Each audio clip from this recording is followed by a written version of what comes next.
Right, we are live. Hey guys, how's it going? Welcome back to the Kiwi Lads channel. We are here for what is the biggest test match of the year, New Zealand versus South Africa at Eden Park. We have just witnessed an absolutely insane game of rugby between Australia and Argentina. There was a chance of the draw, but Australia decided they wanted the victory, and that is exactly what they were able to get for themselves in that contest. But jumping straight into the lineups, this game is much closer to starting than first anticipated due to a delay in the start for the Aussie game, as well as, of course, this Eden Park one starting at 7:05. But the starting lineup for this game, first of all, for New Zealand, it is Ethan de Groot in the front row alongside Cody Taylor and Fletcher Null. No changes from what we saw for New Zealand in their second match up against the Argentines. Now, de Groot and Null, they didn't get a lot of experience up against South Africa last year when it came to the scrums, so it will be intriguing to see who wins that scrum battle throughout the early stages of the game. Scott Barrett, the captain, he will start as the 4 with Tupavai slotting in as the 5. Phenomenal player. He has been in the number 6 jersey throughout this year for New Zealand, but in this case does find himself slotting in as the lock. Simon Parker gets his first start at 6 for the All Blacks. He did get his debut last game up against Argentina from 8. Satiti takes on that jersey for this game though, and Adi Savia in his Centurion match, he is there as the number 7. Finlay Christie and Beauden Barrett, a duo that have a lot of pressure on them. They are both world-class players when they get it right. This is the home field advantage for Finlay Christie and Barrett too. And on the outside, Billy Proctor in the 13, Geordie Barrett at 12, Rico Ioane, Imoni Narua, and Will Jordan as the number 15. So no Sevu Reece for this game. That was probably one of the more surprising switches that the All Blacks decided to make here. But overall, a very strong looking side for New Zealand. On the park for the South Africans, it is Oxenshire, Malcolm Marks, and Thomas du Toit slotting in as the number 3. Eben Etzebeth and Ruan Nokia as the locking duo. That is actually the option that they decided to use last time they faced up against New Zealand. Ruan Nokia, absolutely phenomenal talent. And the way that he keeps on stepping up in these big matches, he is going to be a real handful when it comes to line-out time. Also with the fact that New Zealand have made that little bit of a switch when it comes to their locking duo, that could give South Africa that little bit of an edge as well. Mako van Staden gets the start at number 6. Gave away 3 penalties in the last match up against the Australians, but still has got a lot of turnover ability in those breakdowns. Peter Steph du Toit as the number 7, returning from his concussion. And number 8, it is Asio Kolesi. Initially wasn't going to be named in the side. Actually did get named as not captain for this contest. Instead it is Jesse Creel who does get that honour. But Grant Williams, Andre Pollard, the 19 combination that the Box used last time these sides went face to face. Dialendi and Creel in the midfield. Kane and Moody, Chesil and Colby switching in terms of the wings that they were on for the last match. And then Willie LaRue returns into that number 15 jersey. The way that the table sat heading into this round, it was 6 points for New Zealand. Australia now are sitting top of the table on the 9. But both of these sides, South Africa and New Zealand, both have potential of sitting number 1 at the end of this Eden Park Test match, which at the moment seems like the weather is not too bad for. Now, the chat is going extremely quickly. I will try my best to read as many messages as we can, but of course there will be a few that do skip by. We've got almost 1,000 people in already, so it is greatly appreciated. You all popping in, just looking through at the benches very quickly for this game. New Zealand, Tolkiaho, Williams, and Lomax as the front row replacements. Now, Tamaiti Williams and Tyrell Lomax both actually started the game up against South Africa at Cape Town Stadium last year. Williams, he had some decent moments, but I will say Lomax, he was one of the standouts with the exception of his late yellow card that he got in the second match. Fabian Holland, for the first time in his All Blacks career, he will be making his way off the bench. He has had every single start from how he has played in this year. Duplessis Karefi as the number 20, and speaking of starts, Kyle Preston, he is still yet to have one. He's still yet to have a cap for New Zealand, but he's in the 21 jersey for this matchup. He can kick off both feet. Very strong for the Crusaders. Actually got himself a hat-trick on debut for the Satyrs off the bench. So, of course, New Zealand would love to have him make a real impact. And this fixture, Quinn Tupai at number 22, and Damian McKenzie slots in for a bit of stability as that number 23. For the South Africans, it is Jan Hendrik Wessels, Boan Finta, and Wilco Lowe slotting in as the 18. Lutiacha and Quagga Smith, only the 6'2", was rumoured for this match, but instead the 5-3 is what we see South Africa going with in this matchup. Kobus Reinach, Sasha Feinberg, Ngome Zulu, and Ethan Hooker, probably the curveball of the whole lineup, alongside the fact that Arge Snyman is nowhere to be seen. But two brilliant sides, decent form, 1-1. I feel like there have been some good moments for both teams throughout this year, but also at the same time, this Eden Park Test match, it is going to bring extra pressure. There is going to be a huge amount on the line. The haka will be intense. It certainly will. I looked through at last year's hakas up against South Africa. In fact, I watched those whole games multiple times in the crowd doing the Ole chant. They were booing a little bit. They had a plane fly over and the DJ was going unts, unts, unts, which I don't think we're going to see at Eden Park, but it's just going to be intense. When the two sides are out there, even the national anthems, there's going to be a huge amount of feeling out there on the field, and I just can't wait to see who manages to get themselves the victory. But I do want to know from you guys your predictions for this game. Who will be the team that walk away with the victory here? It looks like it will be a little bit slippery underfoot, which can be expected when you have had a little bit of rain earlier on in the day. But who's it going to be? Will it be the ABs defending their turf? Or is it going to be perhaps the Springboks to not just add a little bit more history for themselves, but for South Africa as a whole in terms of what they have done throughout recent times? We have got Dylan in the chat. Has he come on the box? Let's give them their 57-0 back. Says Dylan there. And we have got there, I need South Africa to win. I was disappointed. Argentina should have beaten Australia, but it was fixed because it went on too long. Says Sean there. Yeah, Argentina unfortunately just had their wheels fall off in the second half of that contest. They were a lot more stronger in the first half. Then the gas tank started to empty that little bit more. And to be honest, Australia just seemed like they wanted that game that little bit more. And that can be proven by the fact that later on in the game, they were going for the corner rather than going for the easy draw. We've got there from Minaz, AB's rear card in 5 minutes, 15 versus 14 again.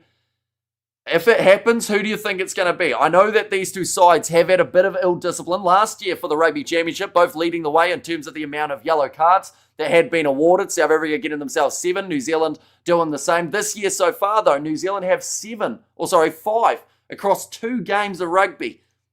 So it's been a lot higher than they definitely would like. But looking through at those previous 2 fixtures, New Zealand getting off to a great start in this Rugby Championship, managing to get themselves the win over Argentina. In Argentina, 41 points to 24. But then, that second match, we saw the turnaround. Argentina, they looked like the much more clinical side throughout that game and just didn't really put too many feet wrong. They had more running meters. They were extremely smart in the way that they played, and New Zealand had a huge amount of penalties that once again cost them a game later on. For South Africa, that first match, such a weird one. 22-0 up in the early stages. That is the type of start that they would absolutely love here at Eden Park. But the thing is, we're not going to see that start, or at least if we see that start, we're not going to see what happened after it. Because Australia then went on to score 38 unanswered points and get themselves that win on South African soil for the first time in about 12 years in terms of South Africa and Australia. For the second test match, we did see the Boks get themselves the victory. And it is intriguing. I just feel like at the moment there is something about when these two sides go head-to-head. There's so much on the line for this Rugby Championship as well. It's going to be absolutely hectic. Colby needs to have a big game aerially for us to win. That's the thing. The aerial battle, I feel, is something that South Africa do have, I would say, heavily in their favour. I don't think we've seen New Zealand compete in the air the way that they need to. They needed Caleb Clark, but of course Rieko Ioane, the pressure is on him, but perhaps he can have a big game here and create some sort of magic. We have got there 3-0 to Mighty for the drop goal from Minaz and there as well, but they are just talking about it. The world champion Springboks at Eden Park for the first time in over 12 years. They are just going through the lineups on the big screen too. Some massively influential players off the bench and in the starting sides. Who's that spamming all the time? It is just a bot, I believe. I don't think it's actually a real person. It's just like they try and get you to click a link so that you then get hacked. If we lose, it's Rico's fault. Says Richard there. Kane and Moody, Peter, Steph, Toy and Pollard are our secret weapons, boxed by 10. says Edward there. And in this game, we are going to see Amoni Narawa go on head-to-head with Kane and Moody, which is just a really intriguing battle of the youngsters, something that we don't get to see too often at all. But, no Severise, no Caleb Clark out on the wings, and also no Will Jordan out on the wing for this game. Instead, he is going to be at fullback, just like he was for the second match up against the South Africans. We have got there who your support says Mahadine. We're going to be calling this one down the middle. I know that people would like me to say New Zealand, seeing as I'm from New Zealand, but we've covered so many games for both of these sides. I believe over 40 international matches over the past about 5 years involving these teams, so we're going to be able to call it down the middle. All I know, though, is the atmosphere at Eden Park is going to be absolutely insane. Can someone please block the spammer? Fun fact, they have been blocked on 50 different accounts. It's not the same guy spamming every time from the same account. He just has like 100,000 accounts that they will keep on coming throughout the live stream. We will be timing them out as they go. 1 pointer again. It's my prediction. I went 23 points to 22 between those two. The bots are now in Vic and Vern's live stream. Says no, I'm there, and All Blacks by 5, says Southern Renegade, and I reckon Box will target Christie. They see him as the weak link. Although I think he's a decent player, says Vlad. Yeah, he actually had a solid enough game in the second match up against the Argentinians, and that is where the slight trickiness of this game will come into it, because you have got such a physical forward pack with the South Africans, so it won't just be all on Finlay Christie. He will need support from that All Blacks forward pack as well. When's Hoskins going to call up or start calling to compete with Hamish? Or Hosking, I assume that is. Imagine that. Hosking's nasally voice and rugby commentary, a beautiful thing. And also a great game by the ref for Australia. Absolute disgrace. Says Stephen there. We have got there from me, Naz. Enjoy, fans. Let's get ready to rumble. And there as well, unboxed by 10. Says Clint. And also we have got there because you are unbiased. Says Pepe, and only 18 likes. Show some love to Hamish. Yeah, anyone who hasn't already, be sure, of course, to hit that like button as well as hit that subscribe button. We recently passed over the 70,000 mark. So if you do want to help us out, be sure to hit that subscribe button. I see you get the bot idiot as well. Yeah, I think it's just, I don't even know if it's one guy controlling it or whether it's just literally anything with Rugby Championship in the title. They do spam. We have got their bots used to have so many accounts. They would just spell out website links by lying dozens of characters on the ground. Says Big Rig there, and congrats on 70k. Thank you very much. They are just welcoming both sides out onto the field here for this Eden Park test match. If you haven't already, let us know who is the player you think will be able to get themselves the first try in this contest, please. I'll make sure you check on Vic and Vern at halftime. They are going to be coming on for the post-match review of this contest. It's a big game when Kiwi Lad is wearing a tie. Let's go. Says Justin there.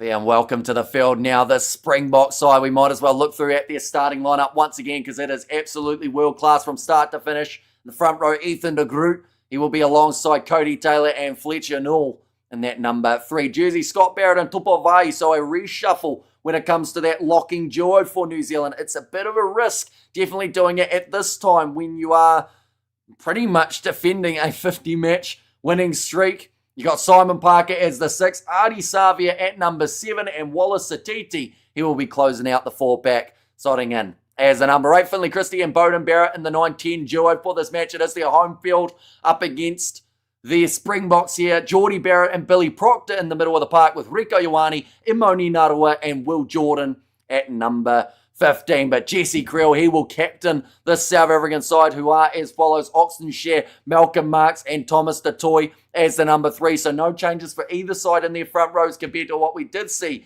in the last match of the Rugby Championship. Evan Etzebeth, he partners with Ruan Nokia in the locking duo. Once again, a brilliant combination, and Nokia, one of those underrated standout players. And fun fact, for last year's Rugby Championship, I actually had him and Tupovai as my locks in terms of that number 5 jersey. I couldn't split them. They both had some very similar stats in terms of what they were able to do, running that ball hard. We see there Eben Etzebeth, the most experienced Springbok of all time. This is the type of matchup that he would absolutely love to add that extra accolade onto his record. One more feather in the cap for Big Eben Lutiacha. He is going to be making his way off of the bench in this game, but Maka van Staden, Peter Steph Toy, and a man who was rumoured not even to play in this game, Sio Kolisi, he will slot in as the number 6. Grant Williams and Andre Pollard in the locking duo with Damian Dialendi and Jesse Creel in the middle. Kane and Moody, Cheslin Colby switching wings. Colby's going to have a field day with Ioane if Rico is not careful. And Willie LaRue slotting in as that number 15 option. But Artie Savia getting to lead out the side for his 100th game. We have got there a donation from Jimbo, 70k. Thank you very much, Jimbo. Greatly appreciated. Barrett's going to kick 60% at goal today. This will be the difference. Says Rugby DNA, and first try by Colby in the first 5 minutes. Also, you go on a quick fire start here for the Springboks team. All Blacks are not defending this game. They are attacking a win. Yeah, that's the thing. The All Blacks in this contest, they are considered favourites. At the moment in the live odds, South Africa are considered $2.45 underdogs, which some are surprised by. For me, this is a 50-50 type of game. But New Zealand, the last time they were beaten on New Zealand soil by South Africa, back in 2018. It's been quite some time since that match took place. It was at Sky Stadium, the location of next week's Test match. So if New Zealand want to build confidence heading into that next game, they have to make sure that they're victorious here. And it is Eden Park on the line. So if they do end up losing this contest, of course, that is going to be hurting in terms of Scott Robertson and his AB side. But both sides on the field, we are about to have the national anthems, and then we will be underway for this fixture, ladies and gentlemen. Anyone who is new to the channel, of course, be sure, like I said, to hit that subscribe button. They are just about to have the national anthem. Savia's going to go beast mode, says ADR. And what time is kickoff, says Michael? The kickoff will be taking place in only 5 minutes. So we are going to see the 2 national anthems, then the haka, and then we are straight into the matchup. But I'm 1 for 2 on predictions today, so who knows, says Big Rig, and got to be 50-50 at worst for South Africa, says Martin Smith. Yeah, it's been talked about all throughout the week. Who has more pressure on them heading into this matchup? And I do think that it is pretty even overall. Both of these sides know how crucial a win here would be. And Ustak Choir solid, says the AI underdog, and also excellent atmosphere, says Jimbo in there as well. And does anyone in the chat stand for the national anthem, and why? Says I Lollipop. I don't, because all you'd be looking at is my crotch. So that's the reasoning behind that. Come on, South Africa, says Caitlin. And also good evening all. And don't forget to like and subscribe, says Nikhil there. And can't believe they keep on persisting with Rico Ioane. Well, that's the thing. Rico in this game has so much pressure on him. And if he has a standout game, then everyone will be like, oh, maybe it was the right choice. But he has to have a standout game because he got Cheslin Colby in front of him there. It is a beautiful rendition of the South African national anthem. I will stand this game because I have to work, says Caitlin. And there too in New Zealand for the win, says Unknown. And good luck, Box and the All Blacks. Let's hope for a thriller. Of course, we should also say good morning to those who are just tuning in now. It is an early morning start for this match of the Rugby Championship. We've seen an absolutely thrilling contest just before between Australia and Argentina, going 86 minutes in the end for that matchup. Perhaps this one could end up being the same. The voice is trying to disappear. We're into about the 5th hour of streaming already today, maybe only the 4th. Bit of an exaggeration there. But the South African national anthem has been sung. So we are ready to rumble. Who won? No one yet. The game is just about to begin. And it is going to be a battle at Eden Park. Just about to be the New Zealand national anthem. Are the Aussies? Oh, sorry, for that game. Yeah, the Aussies managing to get the win. They actually decided to go for the corner rather than going for the easy 3 points to draw the game. So it shows the mentality that Australia are going into not just that second test match with, but this whole rugby championship competition. I do think that South Africa, their game here, it is going to be won if they take their threes. New Zealand, there are huge decisions that they have to make. Do they risk going for the corner, or do they just take the point, seeing as this is test match rugby? And in a way, it feels like the equivalent of a Rugby World Cup final. Neither side wanting to make those little mistakes. Now we have got there in the chat as well, Hamish, our honorary South African, says, does name there. What time is the match starting? It is starting in 4 minutes' time. So we've got a haka just around the corner from the All Blacks, and then we are straight into the rugby action. And it is going to be an eventful start to this game. I don't see either of these sides trying to start slow. It's going to be 100 miles an hour from the get-go. Last time that they played, it was 16 points to 12, a little bit more of a lower scoring game. But surprisingly in that match, it was actually fast-paced, heavy hitting. So, if you haven't already, let us know who's going to score the first try in this game. Who do you think? Cheslin Colby is one name that has been said. Some are picking Ardie Savia to have a blind here. 86 minutes, Argentina were robbed. Says Daniel, they just shouldn't have dropped the ball 15 times. It would have helped them out drastically in that match. Definitely in a game with such thin margins, you know. Like, yes, the penalty count was heavy against them near the end, but they also blew about 4 or 5 try-scoring opportunities before that point that could have secured the game. Ardie first try. Says Ghost there, Jesse Krill for the first try. So going with the skipper of the South Africans. We got the choir singing the national anthem as well for New Zealand. No match, especially this one, gives me sleepless nights, extreme excitement and tension and a tense of foreboding when the Springboks and the All Blacks clash. Well said. I mean, this game has kept people up all night. I managed like 5 hours of sleep, but that was optimistic. I've had about 50 different score predictions that I've been thinking of for this game.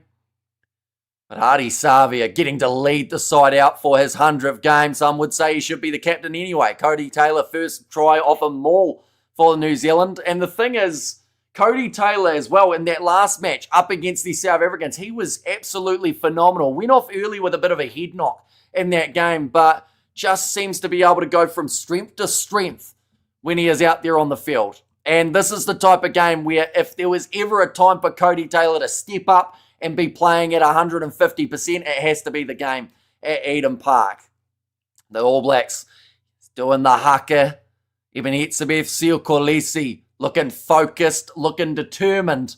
Dropped the ball 15 times. That sounds exactly like what South Africa did. And we have got the $4 super sticker from Taro Man as well. Thank you very much. Greatly appreciated for your generosity here. But Cody Taylor also leading the haka in this game. And the crowd are loud for this one. Let's have an amazing game. Thank you for backing the box, Hamish. Says Carlin there. And the haka tonight is Kapo Opanga and Colby for 2 tries today. Scott Barrett at the front of the All Blacks formation. Hi, Hamish. Thank you for your commentary. And this is rugby's pinnacle, says Jimbo. Yeah, there is nothing bigger than this game in the world of rugby at the moment. And the thing is, outside of World Cups, I would argue this is the biggest game of the last decade, if not longer. Because when you consider the prestige and the amount of records that are on the line here, it's been almost 100 years since we've seen South Africa get themselves a win at Eden Park. It has been a long time. In fact, I don't think it's ever happened where South Africa have won 5 games in a row up against New Zealand. They have the opportunity to do it here. New Zealand looking to get that rugby championship back off the defending champs South Africa. But Kapo Opanga has come to a close and we are ready to rumble. I think a forward will score the first try and All Blacks all day. Cuzzy says Sam. And also we have got there the All Blacks says Wynyard.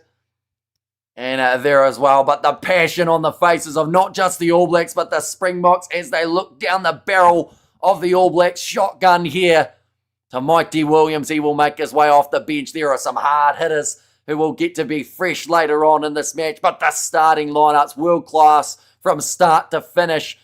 2,526 watching now. Started streaming 26 minutes ago, says Gaspar. And also first try for Malcolm Marks, says Marius. And there as well, but they have got the intense music. Carl Dixon, he is going to be in charge of this contest, the Englishman.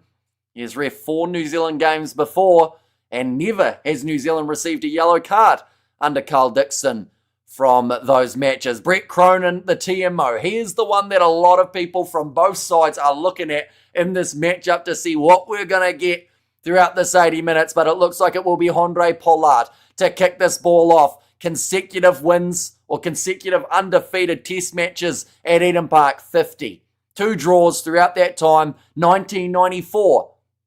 The last time that the All Blacks lost. It's been 87 years, 11 months and 13 days since the Springboks last win at Eden Park. They have played at this location 5 times coming up short, but is today the day that we see history made. Who's the ref? It is Carl Dixon. And he will be getting us underway in the very near future. No late changes for these two sides either. I will mention they are stock standard battering rams of forwards. The quickness of the backs. There is the countdown. Carl Dixon gets us underway. And South Africa versus New Zealand at Eden Park is underway. Taken by Tupou Vai, who's met in the challenge by Eben Etzebeth. As long as he has been in that Springbok kit, he has never tasted a victory at Eden Park. Neither have anyone who is in this squad in their lifetime. Now Willie LaRue, kick doesn't find touch from New Zealand. Grant Williams, 45 metres out, goes across. The Marco Fun started, gets through Scott Barrett's tackle attempt. Now Williams using it quickly, goes to Pollard, puts it into Jesse Creel, who knocks it on. Billy Pollard kicks it behind, looking for the 50-22, but it will pull up 5 metres from the South African line. Here comes Cheslin Colby, retreating into his in-goal area and gets the kick away downfield up to the 22. But good territory game for New Zealand early of the mistake from the Springbok skipper. And morning, mate. C.S. Flesham, welcome in. Hope you're doing extremely well. Do I need to wash my windows again to calm the nerves? C.S. Carlin. I think those windows will be absolutely spotless by the end of that live stream because, yeah, this is going to be a hectic one. There's going to be a lot of nervous moments for both of these sides. The line out so far for New Zealand sitting at 90%. They have got themselves 6 steals throughout their Rugby Championship. Now, ready to throw it in. Nicely taken by Tupolvai. Adi Savia across to Finlay Christie. Now Bowden Barrett. Cross kick attempt at Willie LaRue. Off his wing. Diving take from Amoni Narawa. Back to his feet. Jordan on the inside. Sells the dummy. Goes himself. And Amoni Narawa scores the first try of the contest. His first for the All Blacks as well, I believe. I've gone bright red. I forgot to breathe. But a misread from South Africa on defence with Amoni Narawa striking within the first 2 minutes of the contest. Bowden Barrett with the try assist, but Narawa, world-class step out on the wing. Got round Willie LaRue, sold Cheslin Colby the wrong way. That takes a lot to be able to do that, and the All Blacks are on the board first. An early board, or early doors of this contest, of course. We have seen New Zealand lead up against South Africa before. Look at that game at Ellis Park last year. They led by a large margin to then lose that game by 4. So this game is not over, but it is certainly an electric start from this All Black side. What we will quickly do is we will get the try scorers down the bottom of the screen. I don't think I was going to be putting someone up this early. Geordie Barrett with the kicking tee. In terms of the AB starting lineup, Barrett has struck it and it's gone over the post. 7-0 for New Zealand after the first 3 minutes. I can't breathe, says Red 7-0, me oh my, yes boy, says Vic Mars. But yeah, quick start to this game. I'll be honest, I thought we were going to be waiting maybe 20 minutes for someone to score here, but not within the first 3 minutes. I got Caitlin in the chat. And F the Bok, that's a bit violent. That wasn't from Caitlin, I should say. That was from More Vodka, which I assume maybe you've had enough. We have got there a great start, says Eugene, and a brilliant kick downfield from New Zealand. And this is the highest form of the game of rugby you will ever see. Eden Park is empty. I see no spectators. If you got eyes, we know you're watching from. Like yesterday's picture, I think it's sold out at Eden Park, and there is not an empty seat in the whole building. And we have got there, it's a good start, says Bird. And Geordie with the kicking duties. I will mention the rain is coming in a little bit here. Now, initially it wasn't supposed to be too rainy for this contest, but it does seem like it's going to be that way for this matchup now. New Zealand making a mistake, and it's taken by Peter Steph Toy now. 40 metres out from the right line here, South Africa, as that rain starts to get that little bit heavier. Pouring down with rain in New Zealand, says Rugby. And he's joking about your background, Amish. Says Big Rig on, oh, not taken cleanly by Eben Etzebeth. Normally great under a high ball. And it's surprising to say because the man is actually a lock. What's wrong with you then? Support your country, man. Says Neil, and also Rassi says Neil there too. Now New Zealand.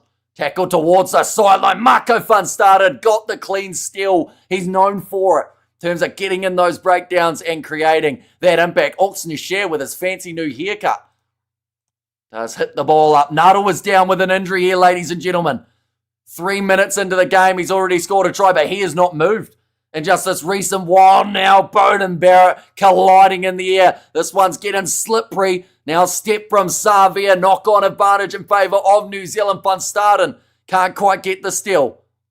Ethan de Groot, Bowden Barrett goes to Will Jordan. First receiver, moves up to the halfway line. Pops it up to Christie. Still moving quickly here for New Zealand. He's got Ioane on the outside. In fact, no, it's Billy Proctor who is situated on the left wing just for that move. What was the deal for your fancy new haircut after this game? So if South Africa win 2 on New Zealand soil, I get the buzz cut. But luckily at the moment, all I need is 1 New Zealand win to avoid that. If it's a draw here, though, it does go into the next match. A quick start for the Kiwis. Will Jordan goes across to Rico Ioane. Tackled low, but advantage against the box again. That is going to be for offside. And far out, of course, got an injury already, says Sai, and that is going to be now the penalty going back for New Zealand. But massive concern here for Amoni Narawa.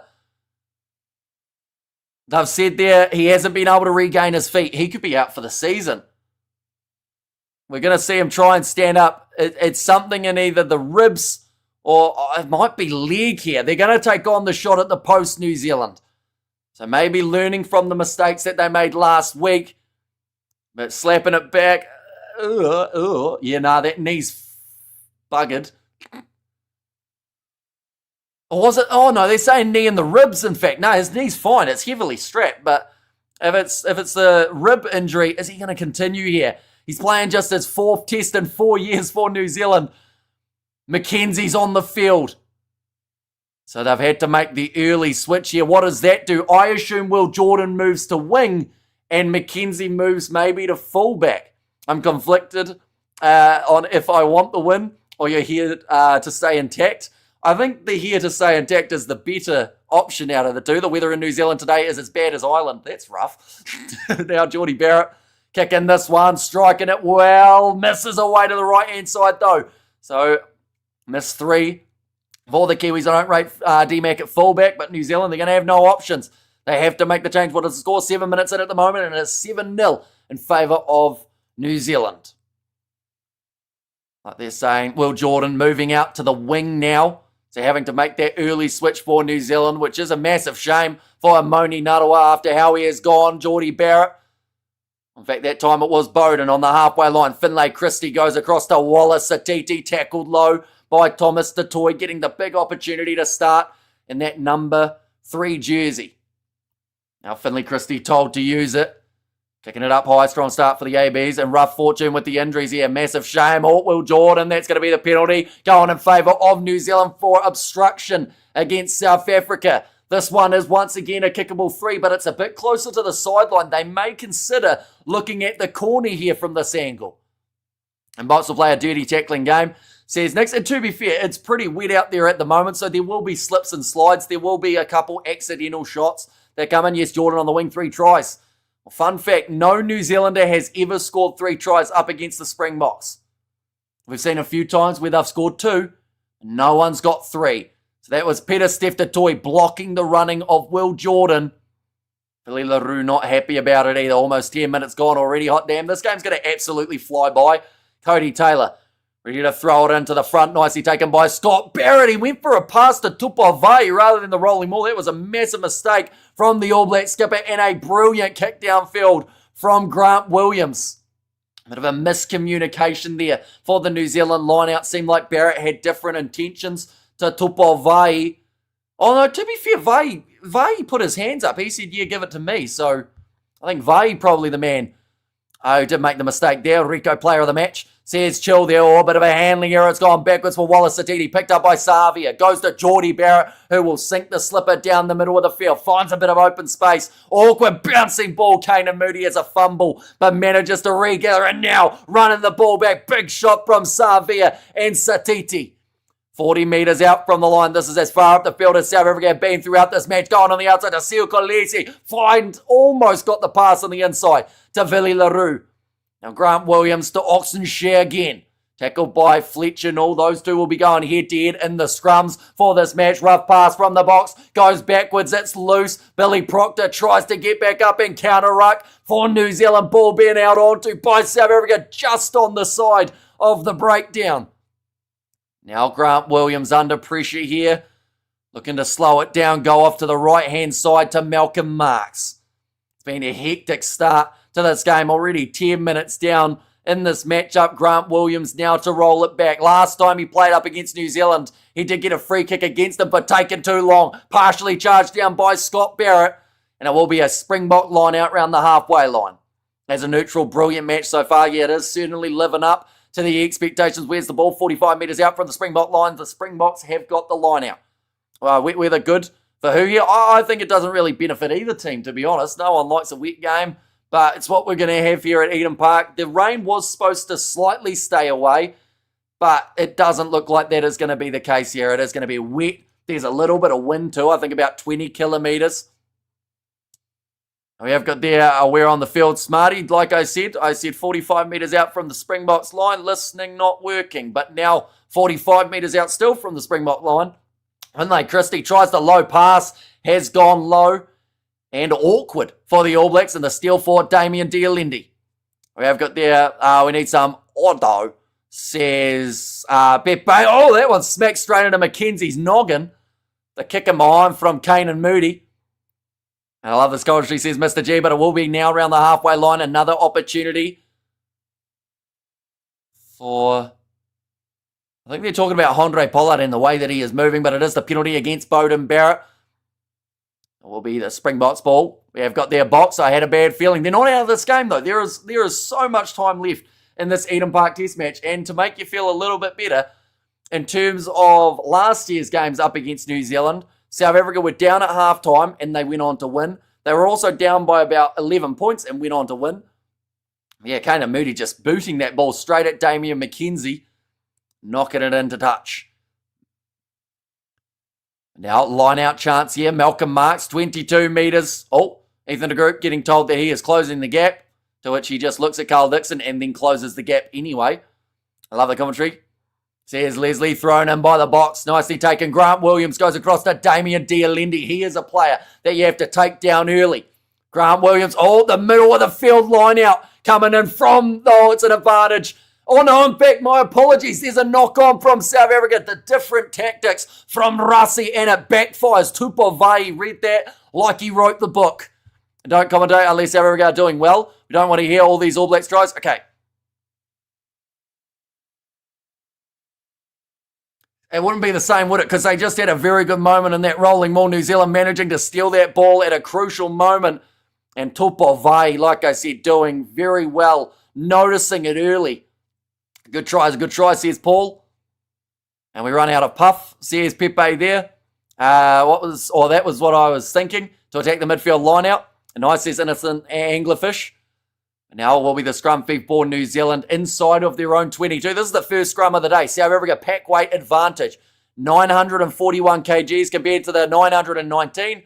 And both have gone down. What exactly happened to Amoni Narawa? He went up for a high ball and got a hefty knee to the rib cage from Andre Pollard, who also went up for it.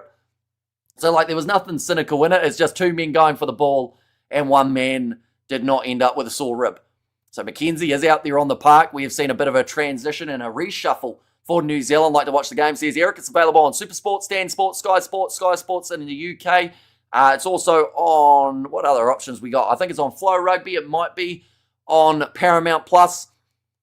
New Zealand have got themselves the scrum feed, still 20 metres out from their line. Finlay Christie to feed this one in. And come on, let's go the Bok. Here's Leslie, big push there, and it's scrummaged, and it's gone. It's fully rotated. Carl Dixon said, we'll just let it slide. I can't work out what's happened here. I think that New Zealand, they have to release.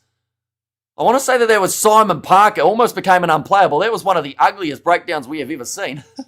But Tupavai trying to sell the dummy and get South Africa offside. New Zealand still that 20 metres out. Rolling it back, it will be Finlay Christie to kick it downfield. Kia ora, bro. Says Chris, welcome in. It's a Beth looking for the charge down. Christie getting plenty of height. Will Jordan chasing after this one, and it just goes into touch.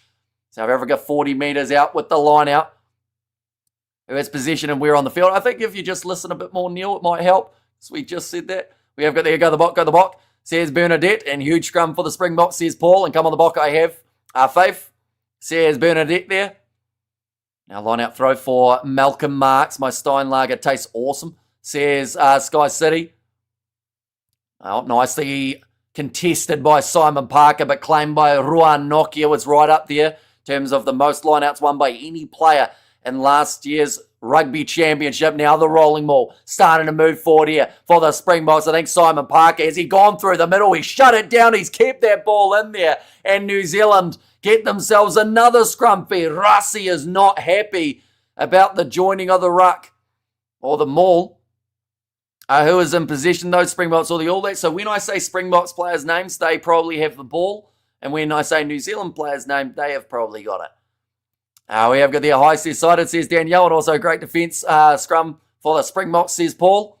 And also looks like ABs have the upper hand at this stage, says Cited. And also there you go, the All Blacks, says Dwayne, but Tupovai, he's been right in the action early. Simon Parker doing the same. Pressure for both sides, forcing error, says Zai. And Parker, I like it, says Pepe. Yeah, only having the one game under the belt. Your commentary is so much more alive than the one earlier. Your heart is in this one. Says Daryl, I assume you're talking about Samoa, Fiji, because that Australia-Argentina game was an absolutely hectic end to that contest. All front rows collapsing. No advantage for either side. Wallace Satiti breaking off the back, but a good joining into the breakdown for Marco. Fun started. Does he get the steal? No, not quite for the box. Now rolling this one back. Finlay Christie. Etzebeth went a little early, so unable to contest for it. Or at least try and get that charge down. Will Jordan going up, slapping it back, knock on from Finlay Christie. Chipped him behind from Kane Moody though, and that is advantage over. Beauden Barrett off the left boot, looking for the 50-22. He's got it for the Kiwis. And New Zealand now 20 metres out after the line out. However, their host is a bit cranky today. Says a lock in there. And also clutch at AB, says Katurv. And also we have got their number 4 swims around the maul and prevents the ball coming out. AB's turnover, says Paul there. But now, sitting about 20 metres out from the line. Really nice try from the ABC's rugby podcast, I should say. It's bad when the word that I'm mispronouncing is rugby, isn't it? But inside ball, Wallace Atiti goes to Jordan straight through and scores another try for New Zealand. That was a massive gap that opened up. And the All Blacks, they have started lightning quick in this contest. My camera did not like that one bit, did it? I was trying to add to his try score and I ended up glitching big time. But Will Jordan scoring himself the try now in the 16th minute of the game, but no one there to stop Will Jordan, who missed the tackle. Inside ball from Satiti. Fun start and went the wrong way, and that is extremely uncharacteristic. We saw Malcolm Marks as the man missing that one. South Africa looking awful, says BP. And also we have got the All Blacks dominating, it sounds like it. They have had a majority of the possession, but you know, the advantage, Kane Moody kicking that ball away was something that they did not need in that scenario. The kick has gone over again for New Zealand. This time, Damian McKenzie taking over kicking responsibilities. And the score now 14-0. Will Jordan, his 43rd try. And if the South Africa win, they become number 1. If South Africa lose, where do they drop in the rankings? I believe they would still be 2nd or 3rd. We'll actually look at that at halftime and see how it sits. But kicked off long by South Africa. Geordie Barrett inside of the 22. Of course, for a lot of All Blacks fans, they are not feeling safe at the moment because at the end of the day, those yellow cards, 5 from the last 2 games, have cost them contests time and time again. So can they keep it under control here? It's only, like the first 20 minutes, says Neil there. And also the All Blacks, let's go, says Hayden. And up the All Blacks, says Jimasiah. Or Jamisha, hopefully I've said that correctly. How do they choose a ref from New Zealand for this game? Carl Dixon's English. But now going off to the right-hand side, Damien Dialindi. Grant Williams going off to the right-hand side to Marco van Staden. And this is the best position on the field for South Africa to be at the moment. Just put together a few phases. Williams again going off to the left-hand side. Peter Steph-Toy tackled low by Cody Taylor. Little bit of a counter-ruck from Savia. Damien Dialindi. Little grubber in behind. New Zealand have 3 men back covering. So it will be claimed by Geordie Barrett, who gets a nasty collision of the knees with Jesse Creel. Now Christie rolling this one back again. They're inside of their own 22 here, New Zealand. So we'll look to clear the line. South African defence is hopeless, says Paul. Well, they've missed more tackles this year in the Rugby Championship than they have in a lot of their other matches. I don't like the slow telegraph release from the rucks. Christie does. By the time he reads the box kick, opposition defence ready and set for it, says Naz. And I think that was where that Beauden Barrett 50-22 was so dangerous because of the fact that he managed to just pretty much find a gap before they were set. Early days best to come. And damn, this has started really badly. Says Neil and Australia have benefited in playing the Lions before this competition. A best commentator, not biased, bro. Says George in there as well. But now Malcolm Marks ready to throw this ball in for the South Africans. We've got a new channel member as well. Thank you very much for hitting that button. You now have access to those emojis. Loose ball again at line-out time from South Africa, but cleaned up by Eben Etzebeth. 35 metres from the line. Grant Williams. What type of impact can he bring? Fun start and knocks it on, but they'll go back for the first initial All Blacks knock-on. This is somewhere that the New Zealanders would have wanted to avoid as long as possible. A scrum feed to the box. And come on the box, says CJ there. And Russie's gimmicks are hurting South Africa, says Zai. And time left. Still plenty of time left in this contest. It is still only 20 minutes down in this matchup. So glad I found this channel, says Dwayne. And anyone who hasn't already, be sure to hit that subscribe button. We've got plenty more coming up. We are doing the Rugby Championship games next week. We've got the Curry Cup a little bit later on. We've got a new channel member in Sarelli as well. Thank you very much for hitting that membership button. These knock-ons are not good, says Byron, and maybe just those rainy conditions. Oh, Etzebeth getting a little bit of medical attention here. Hopefully we'll be all right. They do only have the 5-3 split off the bench, but the most capped Springbok of all time. He's moved up to 136 and just continues to grow. Handling here is terrible, says Lee Shaw. It's been pretty rough throughout the early stages of this game, but if they can sort out a couple of those early handling errors, they've had some pretty decent-looking moves. What is the score at the moment? 14-0. For New Zealand. South Africa bottom of the table tonight. I predicted this yesterday on Stan TV. Wasn't very popular with South Africa. Says Andrew. I think they can be bottom, can't they? Because they didn't get a bonus point in their game up against the Australians in either of them. So theoretically they could be, but I want to say that they will be within 7 points for this matchup. And loose ball knock on. When will we hear that the ball's or the box controlled and or caught the ball? Can't blame the rain for this. They've been with this in their games all through. Now, big scrum advantage there to the box. That is what they have been looking for, and that is what they will go to time and time again throughout this matchup, that physicality in the forwards. Grant Williams pick and go almost through, but well tackled by Simon Parker, and they'll go back for the original penalty. Now what do? If you're the Springboks, do you kick for the corner? Or do you take on the early three to try and break up this rhythm? It's raining, says Lorelli. It certainly is. And the AB's playing well. Springboks just looking out of sorts. And they are taking on the 3 points here, South Africa. And we have got the AB's playing well. Springboks, I read that one, didn't I? Are all the boys sober? I would assume so. Of course, jet lag.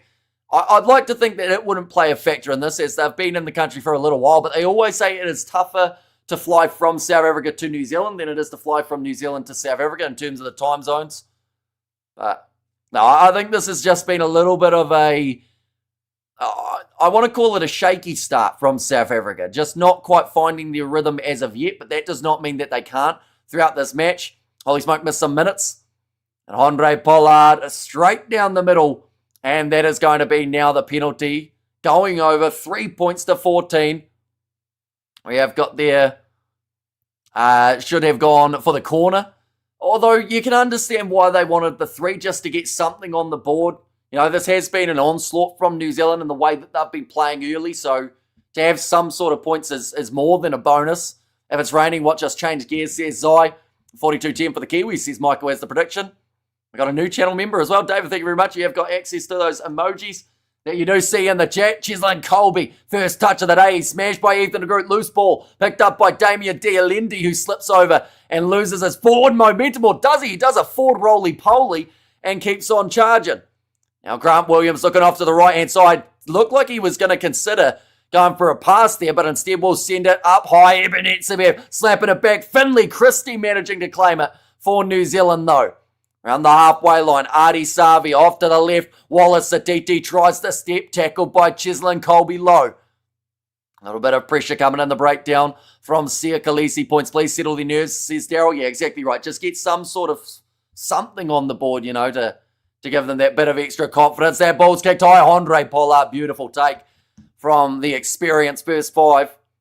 Only 23 minutes through this matchup. Come on the box, says Bernadette. And not only raining, but wind as well. Don't give them away. Says Herman.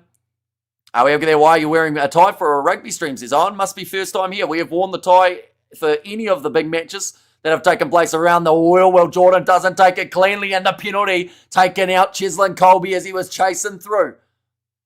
I think that's going to be against Geordie Barrett, who is arguing, saying he was actually the one going up for the ball as well. Eric has donated. Thank you very much. Greatly appreciated. Now South Africa, this is a chance to add another 3 points here. You know, you're in that scenario that you go from 14 points down to now 14-6. We enjoy the tie, says Caitlin there. And we have got their discipline, says Spook, and also just beat each other up so the Wallabies can win the Bledisloe, says BP. The obstruction against Zealand Colby. Both sides have had that call against them already throughout this match. And best to get a big lead while Spock's are pinned down, says Mashihu. Yeah, I think New Zealand need 1 or 2 more tries to feel confident here. Because, you know, South Africa building into it very nicely. How you going, bro? Good commentary. Enjoying it. Mick on the Gold Coast. And it is greatly appreciated you being here. Anyone who's new, be sure to hit that subscribe button because we are going to be back next week as well. It's going to be hectic in terms of the matches. Andre Pollard. The rematch next week between these two sides as well. Striking it. It's curling. It's curling. Andre Pollard misses to the side. We've got Iceman there in Dylan's message there. Andre Pollard, the thing is, he's such a world-class kicker. You expect that to go over 99 times out of 100, but that was the one time that it doesn't. Great to have this on as well, as just a live score says Star there. It's going to be a goal line dropout for New Zealand, who are looking to retain this ball, slapping it back. Geordie Barrett and New Zealand get possession back. Damian McKenzie taken back, so isn't able to find touch with it. A lot of space in behind. Villy LaRue running on. Wants that 50-22, but New Zealand back covering with Beauden Barrett, who kicks it off the outside of the boot. Tries to bounce it into touch. Pollard is back and now goes for the step on the short side. Handled by Beauden Barrett. Now in the hands of Peter Steph-Toy round the halfway line. Gets back up and goes again. He might have been held there for Peter Steph. Grant Williams off to Oxenshire. Tackled by Artie Savi, who tries to turn it into a rolling maul. Not many people would try to do that with Ox. Now counter ruck coming from New Zealand, but ball still on the side of the box. Grant Williams back to, oh my goodness, what happened to Andre Pollard's foot? I think he was going to go for a cross kick, but his foot bent the wrong way and he just kind of collapsed. He's down too, Andre Pollard. Might have been the boot. He's back up now, so no panic as of yet. But I have no idea what happened to Pollard just then. I think it just ended up with maybe the boot going the wrong way than the foot. And now kicking it high again. Now Kane and Moody just knocking it on in the process. Bit of a miscommunication. Oh, that's a dangerous tackle there from Ebenezer, flipping McKenzie up above his head. And I mean, means he's missed, says Glenn there. Oh. Okay, Cody Taylor getting a little bit aggressive there in the breakdown, and I think the referee's just said, no, we're not doing that anymore. And come on, the ref, says Spook. He's just embarrassed, not injured, says Jimbo. Yeah, it was certainly not the Andre Pollard cross kick that we are used to seeing. Moody sucks, says Ben there. Kicking this one into touch. That was a weird aerial angle. It actually looked like the ball wasn't going out for New Zealand, but about 30 metres out. Yeah, it's a weird suplex situation. McKenzie just sitting on Evan Smith's chest after it did take place and kind of looked at him as if to say, why'd you do that, Evan? Oh, stolen by Ruan Nokia. And it's a great take from the Springboks number 5. Hi, Hamish. Along by the Eden Park Voodoo Rain over the box. Says Lawrence there. Oh, Savia putting Grant Williams under pressure. It's almost a knock on there too. In fact, no, just held on to by Marco van Staden. Very well done from the Springbok 6. And now Grant Williams. He'll be told to use it soon, I would think. Does kick it up high. Once again, Moody chases after it. Matching up with Will Jordan, who knocks it on. Now, ball backwards from Oxenshire. Another knock on from Cody Taylor. Will go back for another scrum.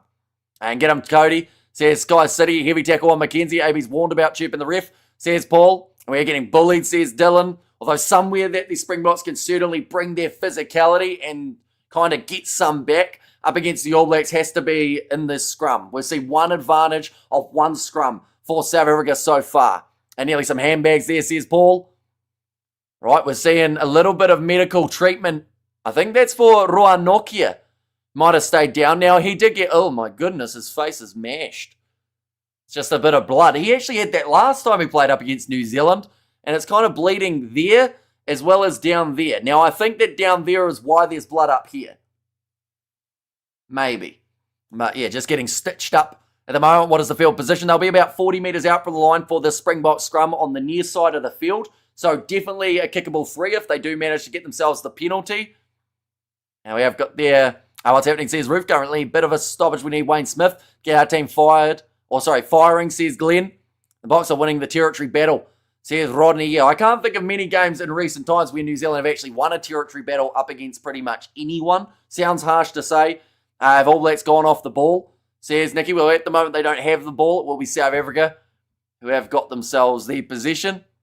Well, there we go. Sign there. I don't care, or I don't know anything about rugby. I just came for Eben Etzebeth. He is a fan favourite of the South Africans. What's the latest on Pollard's potential injury? Nah, I think it was just his boot fell off as he was trying to kick it downfield. We have got there. Oh, not that one. One moment. We'll go like that. We'll go like that. That's better. That's how you ask Hamish for field position, Neil, says Byron. New Zealand will win this game. Yeah, currently 42 metres out, just a little bit further out than I first anticipated. At least the AB's had a good start. Yeah, although it's that classic saying, it's not how you start, it's how you finish. And for New Zealand, they have to finish well, because South Africa have proven time and time again that they can beat the ABs in a second half. But for now, it's well controlled. Currently 11 points difference. Oh, Cody Taylor. Ooh. Cody Taylor's concussed here. He's not going to be able to continue in this game. He was wobbly and looking like he was doing I think the kids call it the stanky leg. But Grant Williams in possession. I'm keeping a close eye on Cody Taylor here. I don't think he's got his wits about him. Nah, he's screwed. I think that he's still in la-la land at the moment for the AB. So that could bring on Taukei'aho a lot earlier than they would have been anticipating. With Grant Williams going back across to the right-hand side, back into the pocket to Andre Pollard, who sends another up and under from an attacking position on the field. McKenzie goes up and takes a phenomenal mark for New Zealand. Right. Let's see if those mouth guards work, because Cody Taylor was doing all sorts of wobbling all around the field. Is he going to... Oh, the All Blacks have decided to take that one quickly. Does go into touch. Do the Springboks do the same? No, they don't. Missing Holland, says Richard in there. Taukei'aho, let's go, says Ghost. The Boks need to do another midfield line out. And Stanky Leg, says Chris Brown. And D-Mac says, yeah, Damian McKenzie making a big impact since making his way onto the field. How's Cody Taylor still out there, by the way? Like, did he not just have, all good hard as nails? He may be hard as nails, but he probably doesn't even know what country he's playing in at the moment. Unless he was just heavily fatigued. Barrett gets the line out still up against South Africa. So that is now 1-1 in that department. Interception on the cards. But now on the outside, Billy Proctor goes to McKenzie. Missed tackle from Jesse Krill. All still there for New Zealand. Pick and go from Rieko Ioane. That's the first time we have seen that man on the park.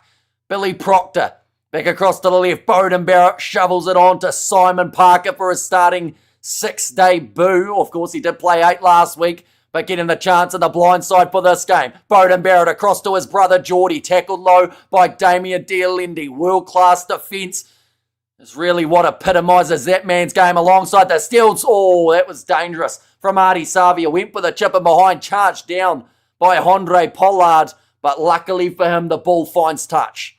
Just joining now, how is Narawa doing? Why is McKenzie on already? So, to answer that, they've finally worked out Cody Taylor took a head knock. They're going to take him off the field now. Good on them.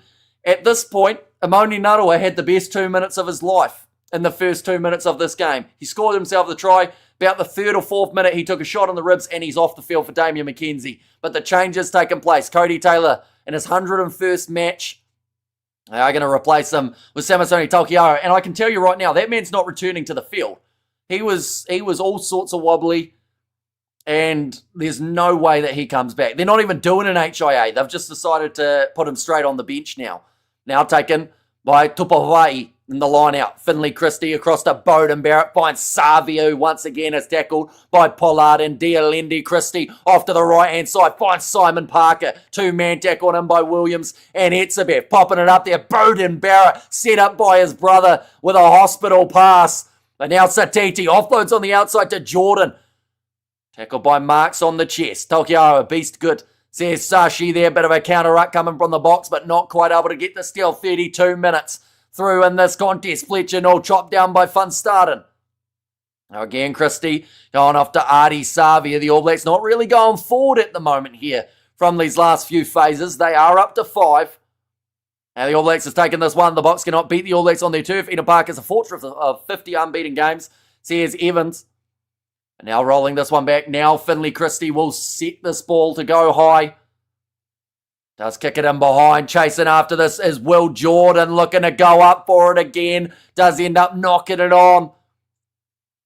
Just hasn't quite been able to take those two cleanly at the moment. Will Jordan just joined the game. Where is McKenzie on the field? Or why is McKenzie on the field? Due to the early Amoni Narawa injury. Took a knee in the ribcage from Andre Pollard in an aerial challenge. And he is unable to continue in this game. We have got there, bro, says Indy. And also we have got, thanks, bro, great announcing and commentating. Thank you very much for being here. Anyone who is new, of course, be sure to leave a like and subscribe. We're going to be back next week for the second test match that's taking place at Sky Stadium, but we're on the road to 71,000. So if you haven't already, be sure to hit that subscribe button. But yeah, Bowden Barrett set up by his brother there with a big driving tackle from Kanan Moody and Ruan Nokia. And that's something that I've noticed already. A lot of 2-man tackles coming from South Africa, and perhaps that's why we haven't seen them get too many steals in the breakdown as of yet. Normally, it's the one who goes around the ankles off to the side, and then Malcolm Marks or Van Staden or someone along those lines would get in and rip that ball away. In this situation, it seems like the defence having to commit 2 players, it means that there could be space on the outside if New Zealand can shift it, that the Box will have to keep an eye on for. And now Grant Williams, 22 metres out from their own line here. Big push from the Springboks. Another penalty advantage when it comes to scrum time. Finlay Christie's getting picked up. They will go back now for another penalty. Bye-bye Taylor and Will's hands. Says Spook there, an easy win for the All Blacks at Eden Park. Says Angela, although there's still time remaining in this contest, the All Blacks have led by more than 11 before to lose to South Africa. Even just last year was when we saw South Africa manage to mount that monumental comeback. Of course, that was at Ellis Park. That was at altitude as well, so the gas tanks were certainly tested. Why don't you turn the camera to the TV? Because it's illegal. If I showed any match footage, I'd have to go to prison. And I like to avoid prison if I can. So that's the simple answer. Getting bodied in the scrum, says Sashi. They certainly have packed the punch. Yeah, South Africa, I believe, 3 penalty advantages from their first 3 scrums. Grant Williams having a little bit of blood trickling from the nose. And 6,000 watching, only 338 likes. And come on, smash the like button, people, says Glenn Woods. In there too, and Bok do it easy. And also King Hamish, what's up? See the All Blacks clapping us today, hey? Says Sayur, yeah, certainly. Well, the thing is, though, they're still not out of this game. And I feel like if anyone rules the Box out of this one, it is at their own apparel. Because, like, there is a good chance that South Africa, if they can score before halftime, will be right back in it. Prison is a bit extreme, Hamish, says John. So is breaking the law, John. So, you know, you kind of get what you're given, don't you? Has Scotty B been sent off yet? Not yet in this case. And no yellow cards for New Zealand, even though they are leading with 5 yellows in the Rugby Championship comp with just the 2 matches played. Rolling maul. Grant Williams now waiting to use this one. Does go for the box kick. And that's going to be the advantage. Joining from the wrong place from Tupove in offside. YouTube prison, says John there. And also we have got there, can you put a mirror up so we can accidentally watch it? Oh yeah, they won't fall for that one though. Unfortunately, YouTube's quite smart. Say out of jail, I need commentary next week, says PD. Now Andre Pollard from the halfway line. Again, they are going to kick this one towards the sideline. And, oh, that's a decent kick from Andre into the 22. The Springboks move. Those ball Springboks. Malcolm Marks with this line out. This is where it gets that little bit more dangerous for New Zealand when they're trying to defend it. And like I said, 4 minutes remaining in this first half. This game is absolutely far from over. South Africa currently $6.50 underdogs in this match, but that can all change in an instant if they manage to get a little bit of momentum going here. But the line-out throw is good for the South Africans. The ball is dropped by Grant Williams. And that is a crucial mistake that has come here from the South Africans, because that was right on the verge of a massive try-scoring opportunity. Just talking about it there in terms of just not quite able to hang on to it in the important moment. Bok, come on. You're not playing with your hearts. Give it a go. And also, we have got there, you don't get any respect in jail if you're in there for live streaming. No, that probably wouldn't earn me too much street cred, would it? And show timestamp where they are dirty. Show timestamp where they are dirty. What type of dirty are we talking, Isaac? We have got their smash like button, says Quiz. And also, all the way from South Africa, go the ABs, and the All Blacks get the penalty at scrum time now. Ethan de Groot, he has managed to get the knee going down of Thomas du Toit, although they are showing Oxen share here. And also go the All Blacks, says Sky. Beauden Barrett just trying to find the mark here. New Zealand, 2.5 minutes remaining to be leading going into the second half of play. Be more than happy with the lead Scott Robertson in this scenario. And yeah, just having to put the hand down. You can see there Thomas du Toit, he knew that it went wrong because he was punching the ground as soon as he collapsed. And I don't know whether or not that was because it hurt or whether he was just so annoyed that he knew that he had conceded that penalty.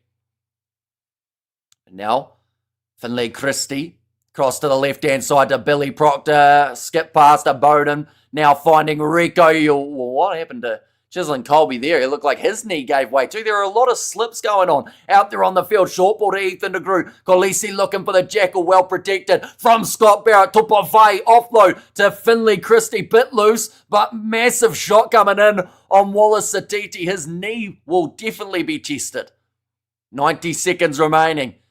Get dirty, grab the balls in the mauls. See Sasha, or Sashi, I should say. Now kick downfield. Geordie Barrett sinks slipper to ball. 90 seconds left of this first half period. Andre Pollard kicking it high again. Was Willie LaRue in front? I don't think so. Now Beauden does end up with the ball after the deflection from Scott and Geordie. Now kicking him behind. Pollard looking for the 50-22. What a kick that is from Andre Pollard. And he is trying to fire up his team now, looking back at the forwards and saying, right, I've done my job, now you boys do yours. No team can beat the All Blacks on their turf. Oh, inches. And we are talking inches here between Andre Pollard kicking that one out on the full, and it could have been a massive game-changing moment for the Springboks if they do manage to score right now.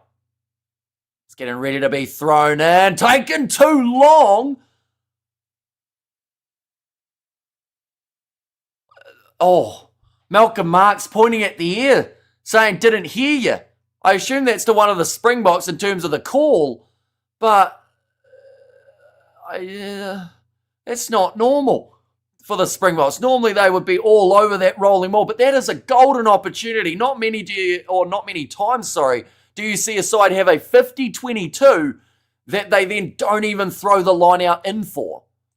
There is a siren, I should say, Beauden Barrett going down the middle of the field rather than to the side. Little bit of a run back here coming from South Africa. Another towering kick. Geordie, in fact that time it was Beauden, goes to Damian McKenzie, met by Kolisi with another good shot. Do New Zealand kick this into touch? It looks like they're going to. Come back into the pocket. Finlay Christie goes to Will Jordan, who kicks it out, and that is half time in this contest. 14 points to 3, and it has been far from what was expected for this match at Eden Park. The Boks has struggled with the handling big time.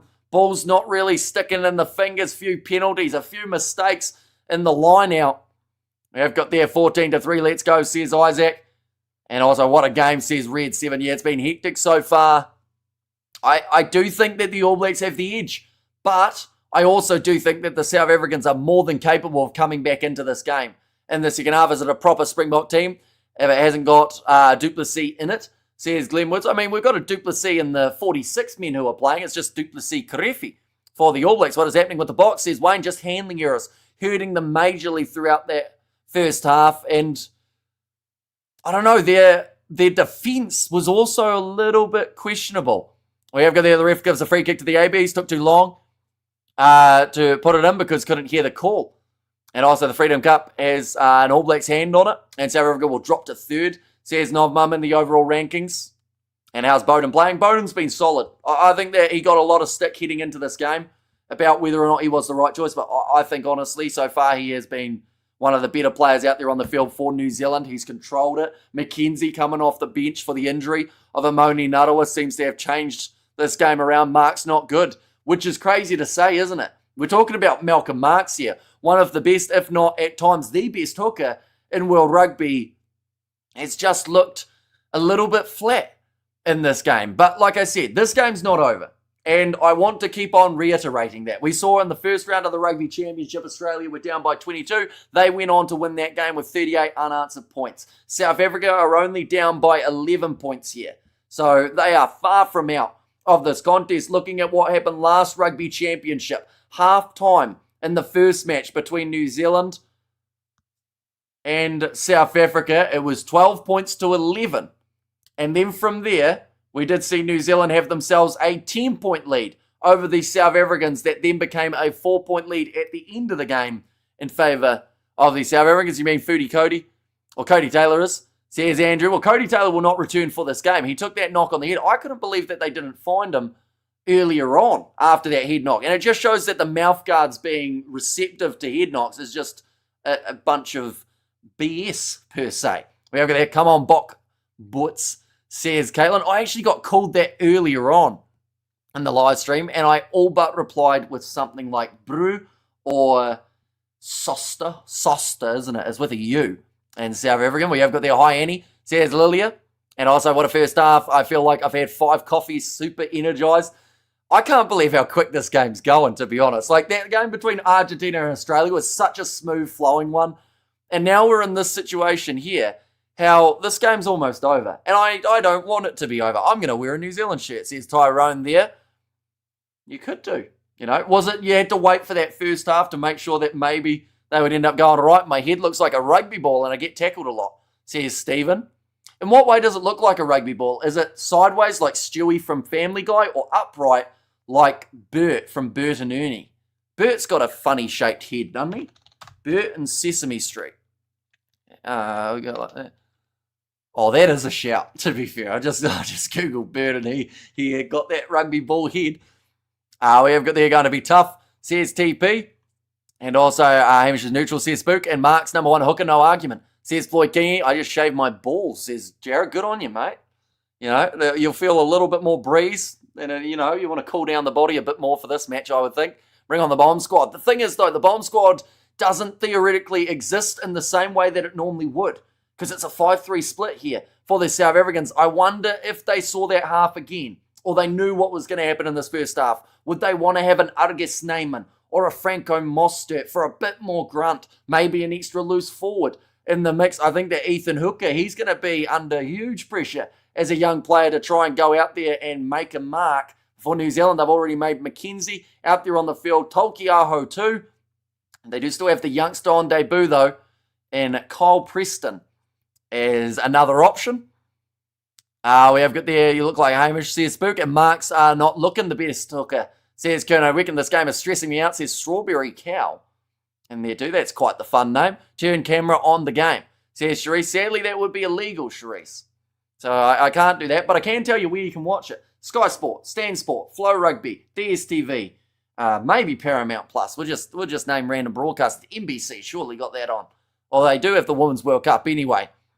We have got the game's flying because it's entertaining. Our contest with the high ball still needs to step up. It does, but I also do think we've seen in this scenario, Andre Pollard hasn't really found that aerial game the same way people expected. Definitely with wet conditions, and maybe that's down to the handling errors that we've seen from the South Africans. Do all Kiwis talk so much? Not really. There's actually quite a few quiet Kiwis.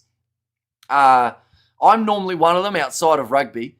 You're way too happy, mate, says James. I'm just happy this game's here. You know, although one of my moments that people would have been confused about was when Grant Williams almost broke the line. I think that was the happiest I sounded throughout the whole game. We have got there as well. As we saw in the Springbok Australia game, it could be a tale of two halves. Absolutely. Like, there's no way that South Africa are considered out of this game as of yet. They've missed 12 tackles throughout that first half. They've conceded the 4 penalties. This is better than the actual stream, says Stephen, and it is greatly appreciated. Of course, we are going to be back for the next games which are taking place. Also, we are going to be doing the Curry Cup between Boland and the Western Province. Alongside that, we've also got the Women's World Cup game between Australia and England. And then tomorrow, we've got some more Women's World Cup that we are going to be covering on the channel, alongside some Bunnings NPC that has taken place as well. Healthy start, though. And the All Blacks will come strong in the second half. And Judy is here looking great. Hamish, very handsome, says Judy. Thank you very much. I luckily won't turn as red as I did earlier on when we tried to get that first sentence of the try out. A mistake not having Arge on the bench. Tell you what, it is going quick at the moment. I think I'm like 5 minutes behind in the chat. I see there from Lockin. Can we see the pants? You cannot. But just believe me that they are on. On the last live stream, we actually had to change, or in fact, it was the stream prior, Fiji versus Samoa. We had to change on live stream so that we could get ready, because I did just have the hoodie on. So we ended up commentating a try while switching to the shirt and tie. And looking good for the All Blacks, says Vic and Vern Sports Chat. And of course, we are going to have Vic and Vern coming on after the match. They are a couple proud South Africans, so it's either going to be an awkward conversation or a very happy one after a second half comeback. I would love to be in the changing rooms right now. Time for the BSD speech, says Yanni in there too. And this is the start of the box unraveling, says Dwayne there. And go the Kiwi, go the All Blacks will win. We've got there 12 tackles, says Wayne. So 12 missed tackles in that first half from the South Africans. A little bit more than you probably would expect. We have got there from What to Do When Bored has said, would you mind showing us, or are you just going to keep effing yapping? I'm going to keep on effing yapping. Fun fact. You can watch it if you pay for it in terms of DSTV, Sky Sport. There's plenty of options. So what to do when you're bored should be look up where to watch this game, and then you'll be able to see it. You got to get some sleep sometimes, says Glenn. Sleep's good for the week. Weekends are too tricky to be able to juggle with a bit of sleep. We have got there WF. Tell you what, I'm going to have to skip like 500 comments and go back to live, because I feel like I'm about 5 minutes behind. It is certainly a hectic halftime break, ladies and gents. We have got the donation from Matthew as well. Thank you very much, mate, for your super sticker. Greatly appreciated for your generosity. Vic is not flatlining, says Wild there. And we have to replace Moody with Hooker. It could actually be an option that they look at. I do think that Moody, he hasn't quite had his best game. But then I also think that not many people thought that he would. You know, he was one of the concerns in the starting lineup. I see Arge Snyman in the background with some shorts and a cap on. He would have loved to be out there. We have got there, Yanni rather than Jane, my apologies. And New Zealand are doing so much, or so many fake passes, and South Africa are taking the bait. Well, even that run that we saw from Will Jordan's try, he went straight through a gap that didn't look like it was going to be there. And we have got there that Springbok Young 10 replacement is going to be dangerous when he comes on. Sasha Feinberg Ume Zulu, he is definitely a guy that could change this game. I agree, sleep is overrated, although I do think sleep has its place, you know, like when there's not rugby on. But she's been a hectic few days. I'll be honest, I don't think I've ever been so busy YouTube-wise, other than the World Cup. Maybe that was the last time that we were doing so much. But this game's just had such a build, such an anticipation with it, which is why I do hope that we see a little bit from the box in this second half, get them back close in this game and have us go down to the wire. That gets everyone on the edge of the seat. We have got there Distracted Sports tried to call you. Did he? See, my WhatsApp ends up on mute sometimes, I believe. So that might be where my biggest problem is. Yeah, I got the missed call from Tony 2 minutes ago. Oops, I clicked the wrong button there.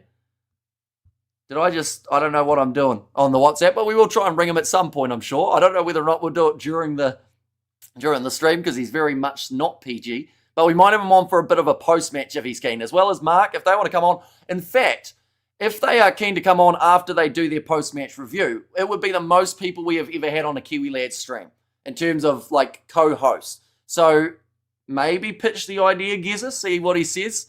But say that I've already got 2 guests coming on from South Africa, and see whether or not we can get a couple Kiwis on as well. I feel like that would be quite cool and a nice way to end off in this match. Where is this game? It is taking place at Eden Park in Auckland, but if you're looking for where to watch it, DSTV, Sky Sports, Super Sport, all of those great options.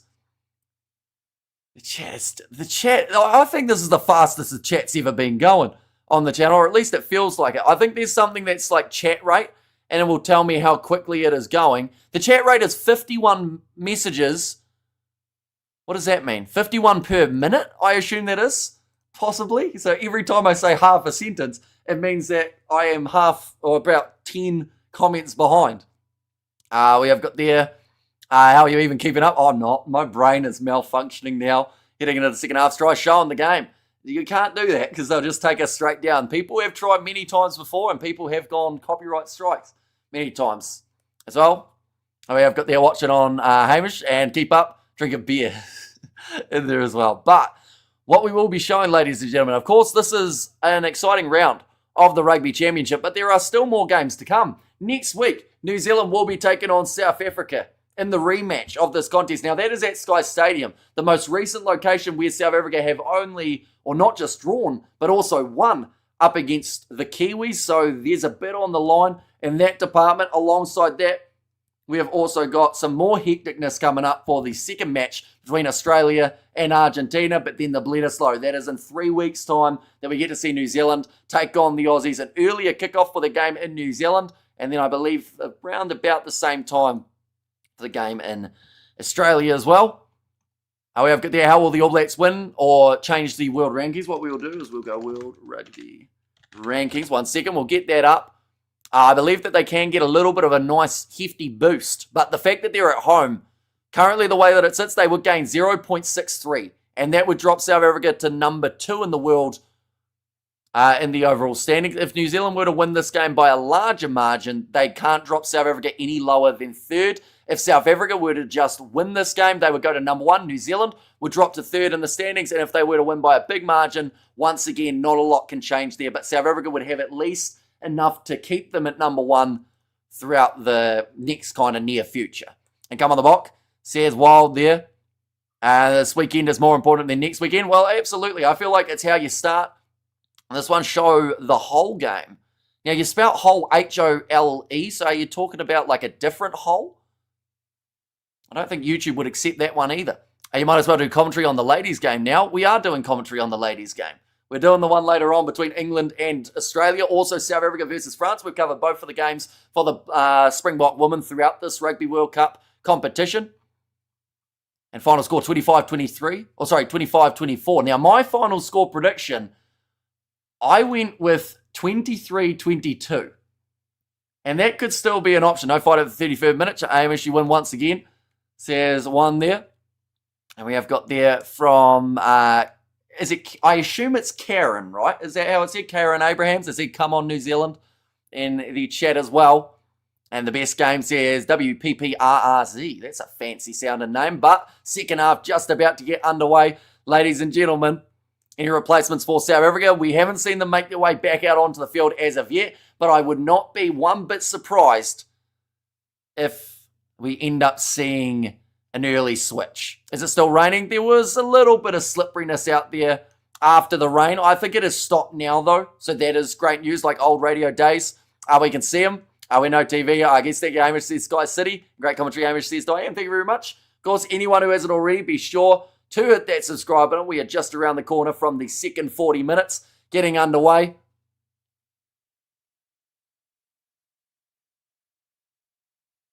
Is that an Irish accent from the Springboks assistant coach?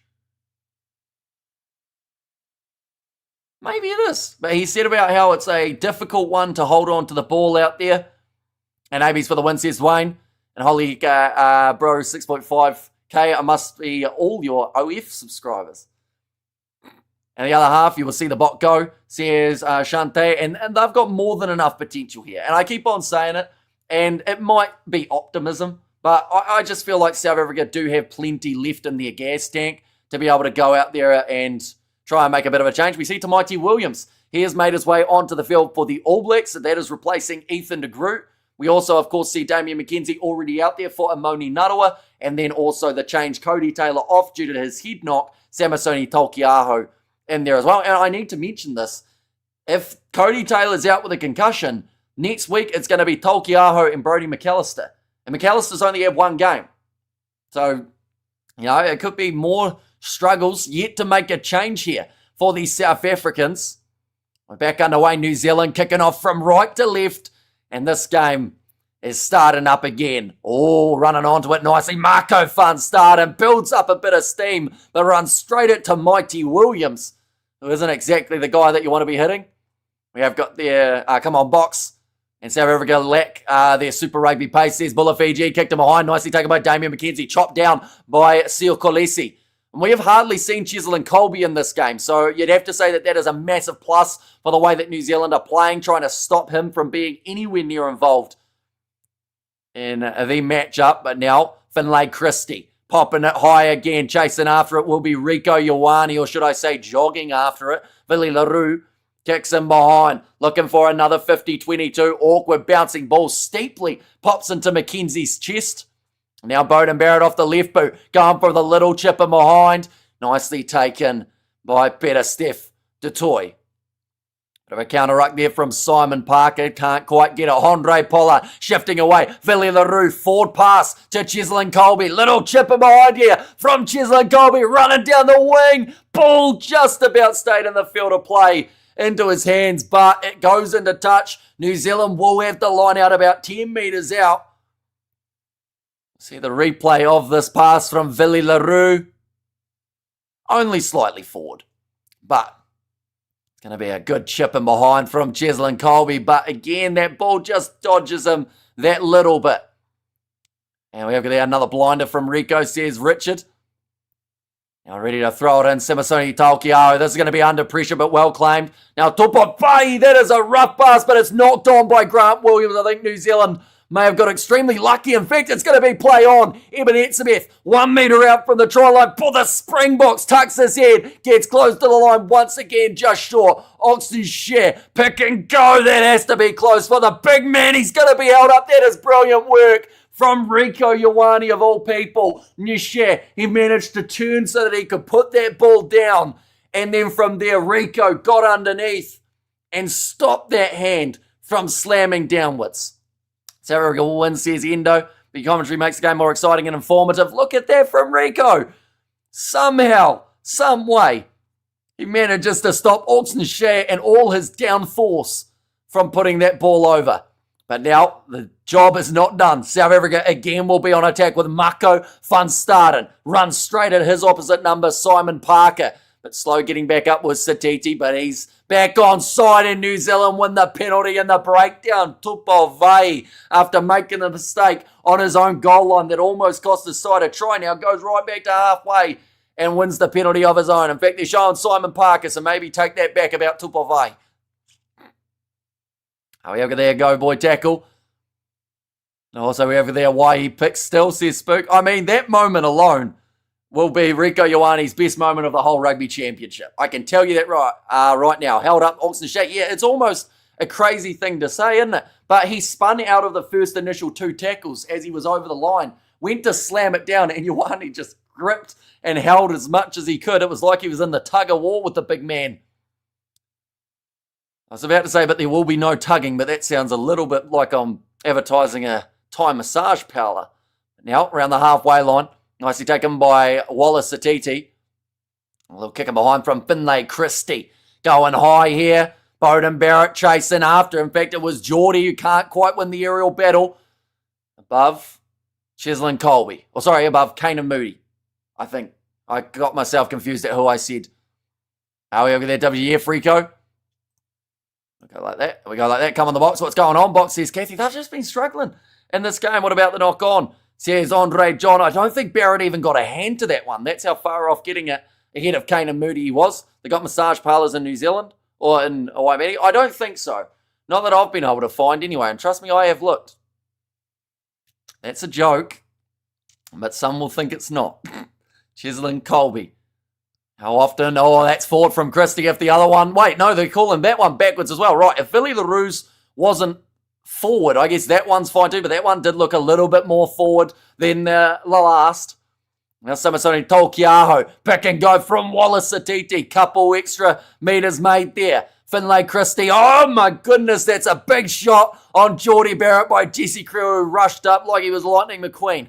I don't know what that reference is, but now Scott Barrett ball on the outside. Going off to Wallace Satiti. Now 22 metres from the line. Trying to get the steal, and the penalty goes the way of Ruan Nokia. Forward pass is, oh yeah, it was. It really was, by a couple of metres. Oh, we have got there, how do you know about rude things at your age? How old do you think I am? Cool story. out of curiosity. Go, Wallace, step it up. Says Sashi there. And we have got there, I haven't heard you this animated for a long while, Hamish. Nice to see you on one, matey. Says Kuno. I think it's also because I'm slightly sleep deprived.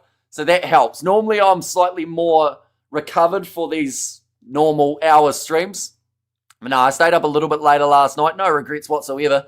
And now, yeah, my brain's at 1,000 miles an hour. That was a mile for it. It was. It was actually surprising that no one called it, if I'm being honest. Oh, Tupavai got a bit of a sore. She's shaking it off. What's that? I don't know what that muscle would be. It's below his bicep but above his elbow. What's that? I don't even know what that is. Your radical? Is that in your arm? A radical? I go book you guys and do it. Hamish extra animated must be the shirt and tie giving extra energy, or maybe it's cutting off the blood flow to my brain. Couple changes being made here for New Zealand. Wallace Atiti.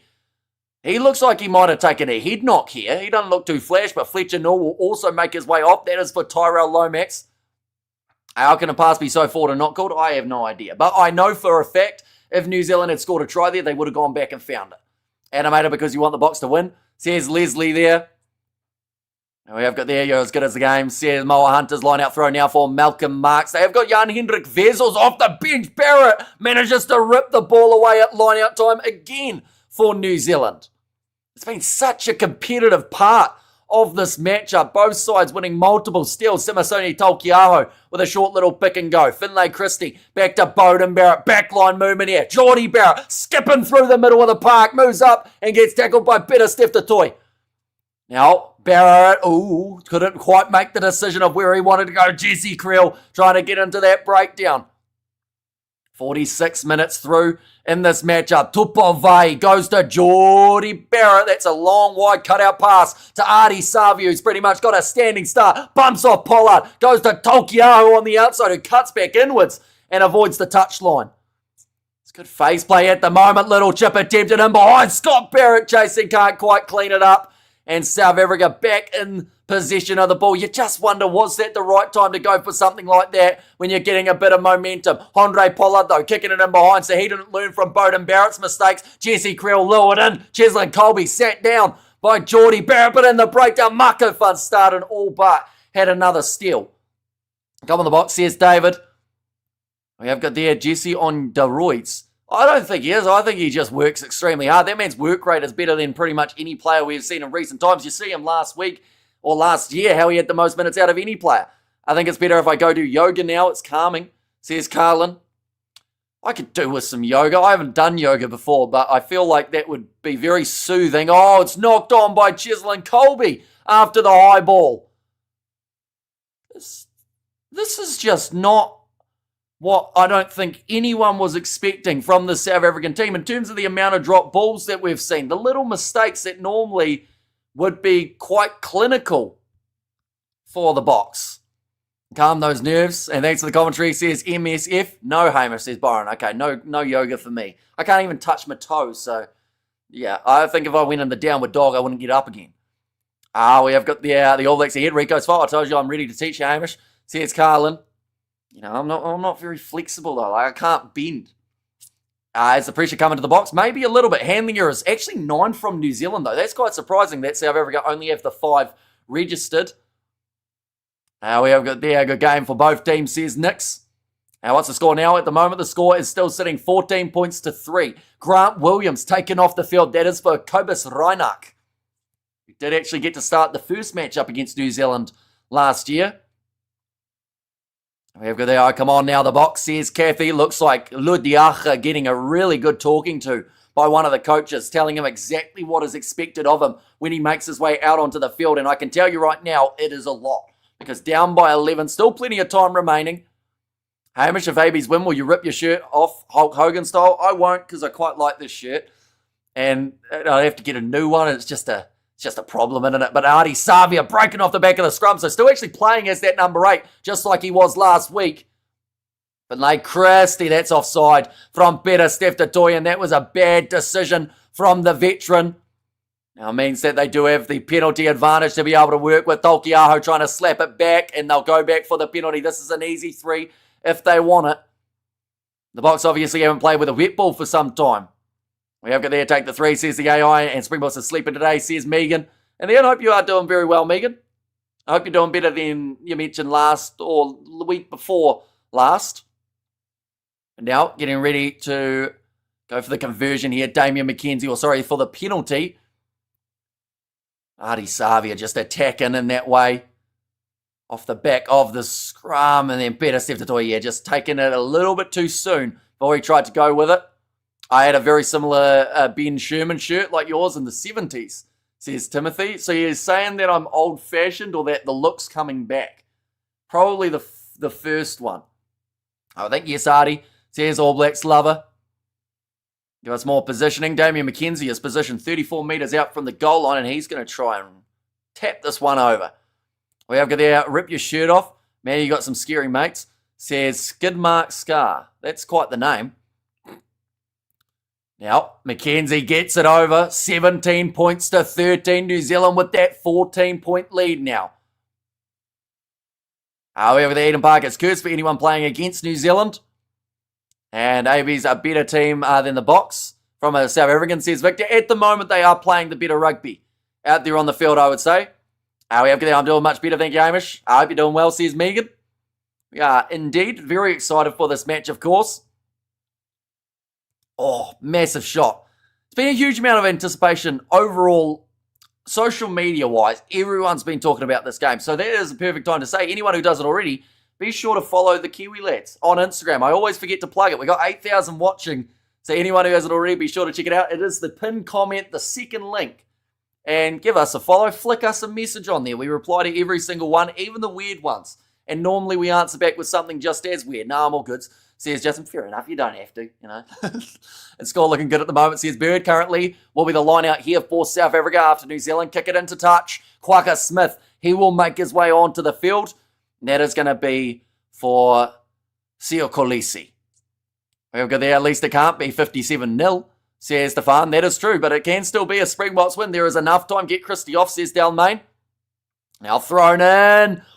Oh, nicely taken by Peter Steph-Toy. And a good sleep tonight, says Sky there. Rolling more, not really going forward at the moment for the Springboks team. Kobus Reinach going to be brought into the action. Off to the right-hand side. Little cellular dummy from Damien Dialendi. And that is something that maybe hasn't happened as often as we'd like to see for the South African team. Obstruction against the Boks again.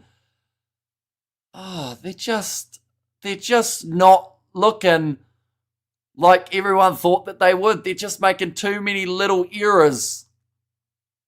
And, that is absolutely huge there for this New Zealand team. You can do it, Bok. Make me proud, says Samantha. And yes, good call, says Spook. And Boks now need 3 scores. And also we got the laugh in there from Master. And also, let's go. Jesse Krill, he has pretty much said, I am a pretty good lip reader. He's just said, do I have like a censor button? I don't have a censor button. I've got a boing button, I think. So Jesse Krill, he said, okay, I've got a punch instead. Did it do it? Oh, there we go. Was that obstruction? Where's the words from Jesse Krill there? We have got there, go the All Blacks, you guys can do it. Says Nadine, and now the aerial battle, and nicely taken by the youngster, Sasha Feinberg, Ngumea Zulu. 27 minutes remaining. Pollard with the skip pass to the referee. And it's gone into touch. Another miscommunication here. We have good there. I think you should wear some John Kerwin style glasses. I don't think I have any that I know of. I had glasses somewhere, but I don't know where they've gone. Can't find them because I can't see them. Pass the ball on the sideline, Bok. And vodka, says Nick's in there too. But now, 6 minutes away from the last quarter, and that is where games have been determined in this Rugby Championship. Samasoni Taukiaho, who's Sasha on for, I think it might actually be for Andre Pollard. Although, actually, it might be for Willie LaRue. Hang on, I want to see that back line again, but it's currently the ball is in the hands of the South Africans. Kobus Reinach also making his way onto the field. Who are the wings? I believe they are still Kane and Moody alongside Cheslin Colby, but I don't think Ethan Hooker will be a mile away from making his way onto the field. Lutiacha has. Now being chased hard by South Africa, but just a little bit too deep on the kick. Will Jordan trying to bump off one. He's tackled by Damien Dialendi. Christie, well done to be able to pierce that ball away from the attacking threat of the South Africans in the counter-attack.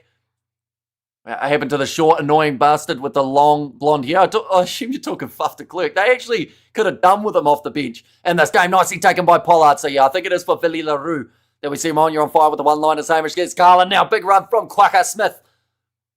45 metres out from their own line here, South Africa. Kobus Reinhardt just waiting patiently for that ball to settle.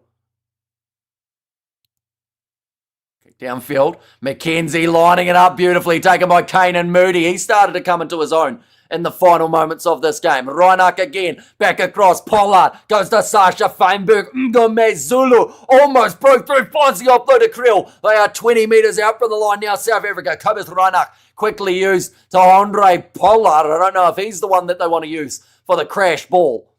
Now, Etzebeth, is this the turning point in this contest? Into the breakdown was Tyrell Lomax, but New Zealand still had a man in there. Malcolm Marks, is he going to play the full 80 today? Now, Reinach again goes off to Damien Dialendi. This is getting close. Kobus wanted the penalty advantage, but doesn't get it. A knock on here would be absolutely brutal for the South Africans. Now, Reinach goes back across to Thomas Tatoy. Two-man chop and tackle on him by Tupovai.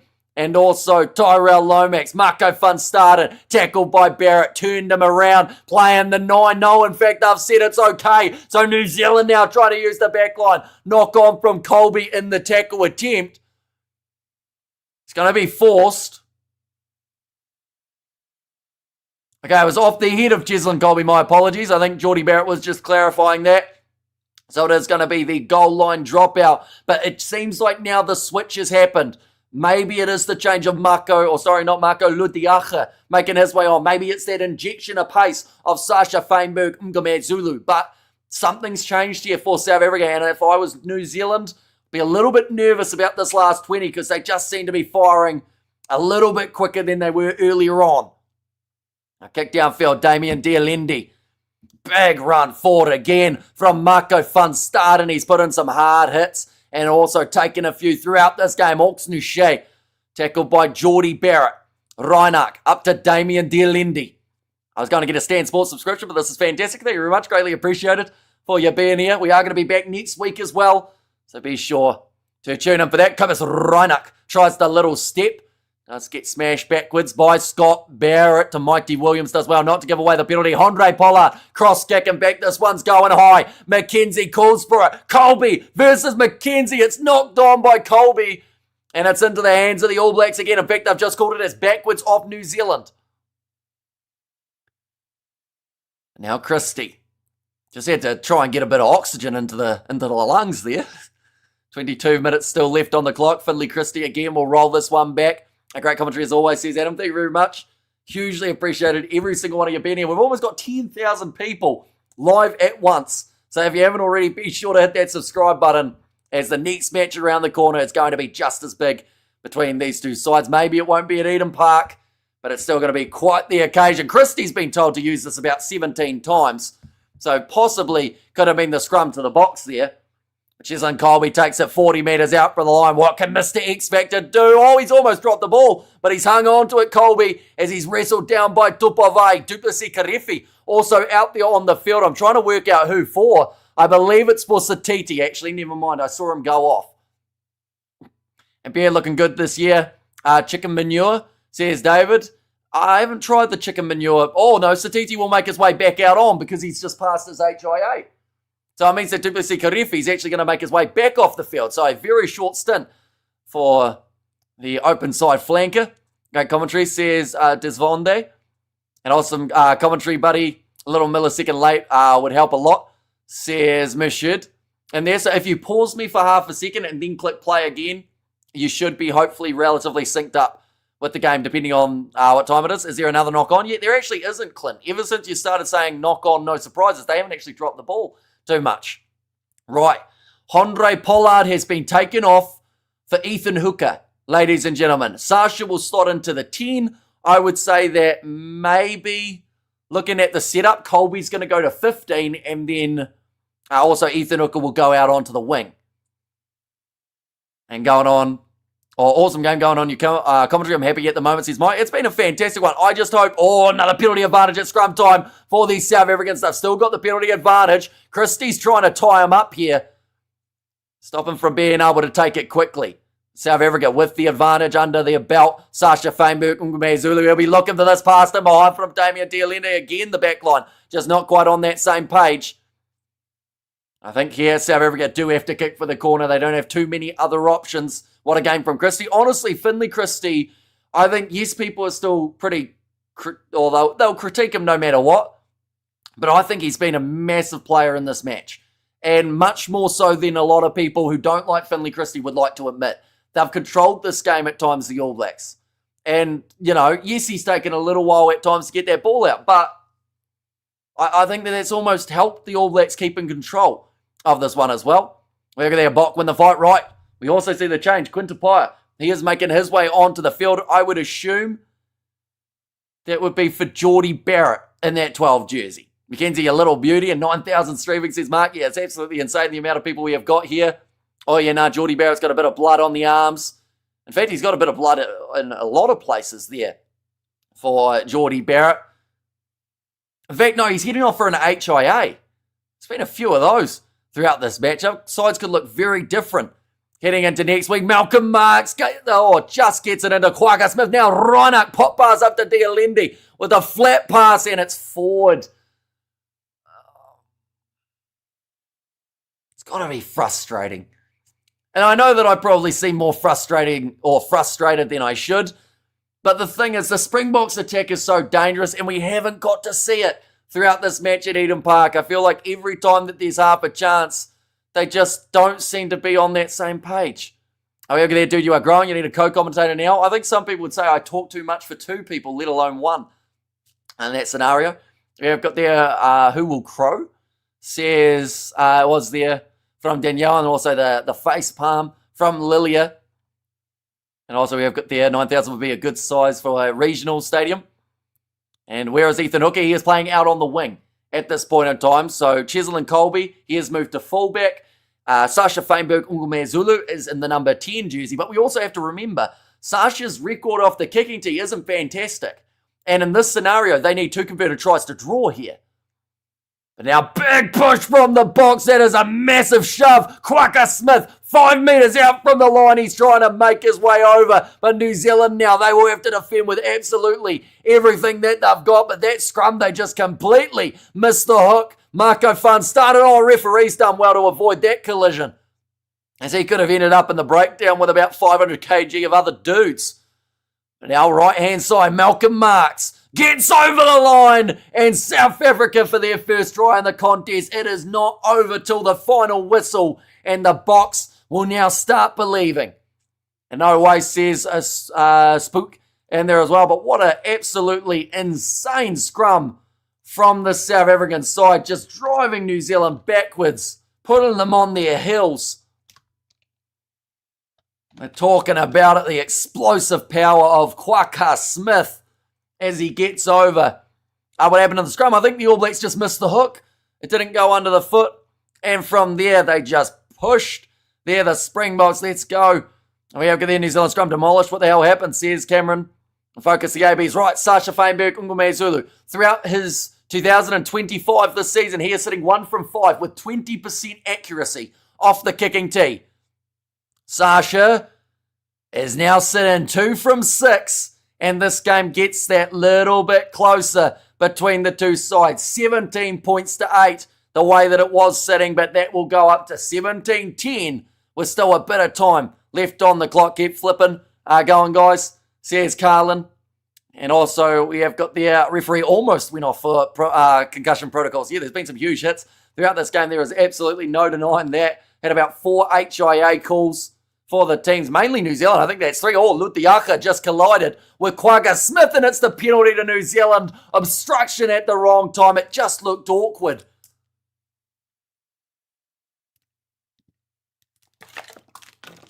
You see there, Rassi Erasmus. He's not happy. I wouldn't want to be the guy who gave away that obstruction penalty, and this is different. New Zealand kicking for the corner. They've said, I know that there's a 7-point margin, but they want more than that. They want more than the 10. They want more than the 12. They want the full 14. All Blacks are dead now, says Casper. And come on, Box. Or come on, boys. And then a great job, Hamish, says Euro, but now it is going to be the line-out throw for New Zealand. Our most boring game ever would not call this rugby. I think that this is test match rugby at its finest between these two sides. Two juggernauts of the rugby world going head-to-head with a prestigious record on the line. The double world champs versus a 50 unbeaten streak. It doesn't get much bigger than that. But now 5 metres out from the line, New Zealand on the short side. Pick and go again. South Africa have to keep their discipline. They cannot get offside, or else that could be very dangerous. They just got offside like 2 seconds after I said not to. But 15, Quagga's ended up with the ball. Double blow of the whistle. Yellow card here for South Africa. And it's going to be the big man Quagga who has to make his way off the park now for 10 minutes. He's only just made his way off the bench. And what an impact he's had. Some massive shots coming in from Quagga. Some brilliant running. But that is the worst possible time. Quagga's joining the line again. He's saying, I'm not going off. It must not have been Quagga then. Must have been whoever was offside initially, my apologies. Because Quagga's saying, I ain't going off. Oh no, now he's been told he is going off. So he is offside. Ripped that ball out from an offside position. Quagga on the charge, says Ruth. Yeah, to Mighty Williams, not happy. Tupavai laughing in his face, pointing at him. That's dangerous to do when you're only ahead by 7. Now throwing it in. All Blacks line out successful again. Nicely taken by Wallace Satiti, who was met by a hard shot from Peter Steph-Toy, who's looking to go through the middle of this maul. Ball transition back to Samasoni Taukiaho. He is one of the leading try scorers in the competition, if not the leading try scorer heading into this round. 5 metres out from the line, New Zealand. Artie Savia in his 100th game pops it up to Mighty Williams. He's close to the sideline there. Back across, Tyrell Lomax, pick and go. Box again will be under pressure. Oh, Peter Steph-Toy doing some weird acrobatics in the breakdown, trying to get back on side.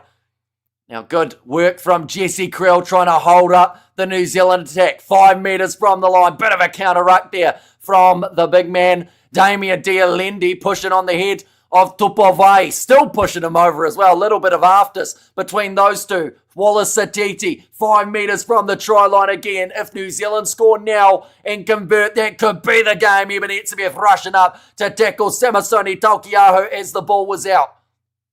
Still on the side of New Zealand. The voice is starting to go. Hopefully it doesn't though. Artie Savia. Yeah, bent his knee in a weird angle there. Finley Christie back into the pocket, goes to Bowden Barrett, short ball, and Quinn Tupaia over the line, off the bench, brings the impact, and the All Blacks now score at a crucial moment of this contest. It will stretch out the lead by that bit more between the posts too, which adds the extra 2 almost guaranteed. But Quinn Tupaia tonight is his first try of the season. He's hardly been given opportunities throughout this year, but the minutes where Geordie Barrett's off for the HIA is the minute where Quinn Tupaia becomes the man of the hour.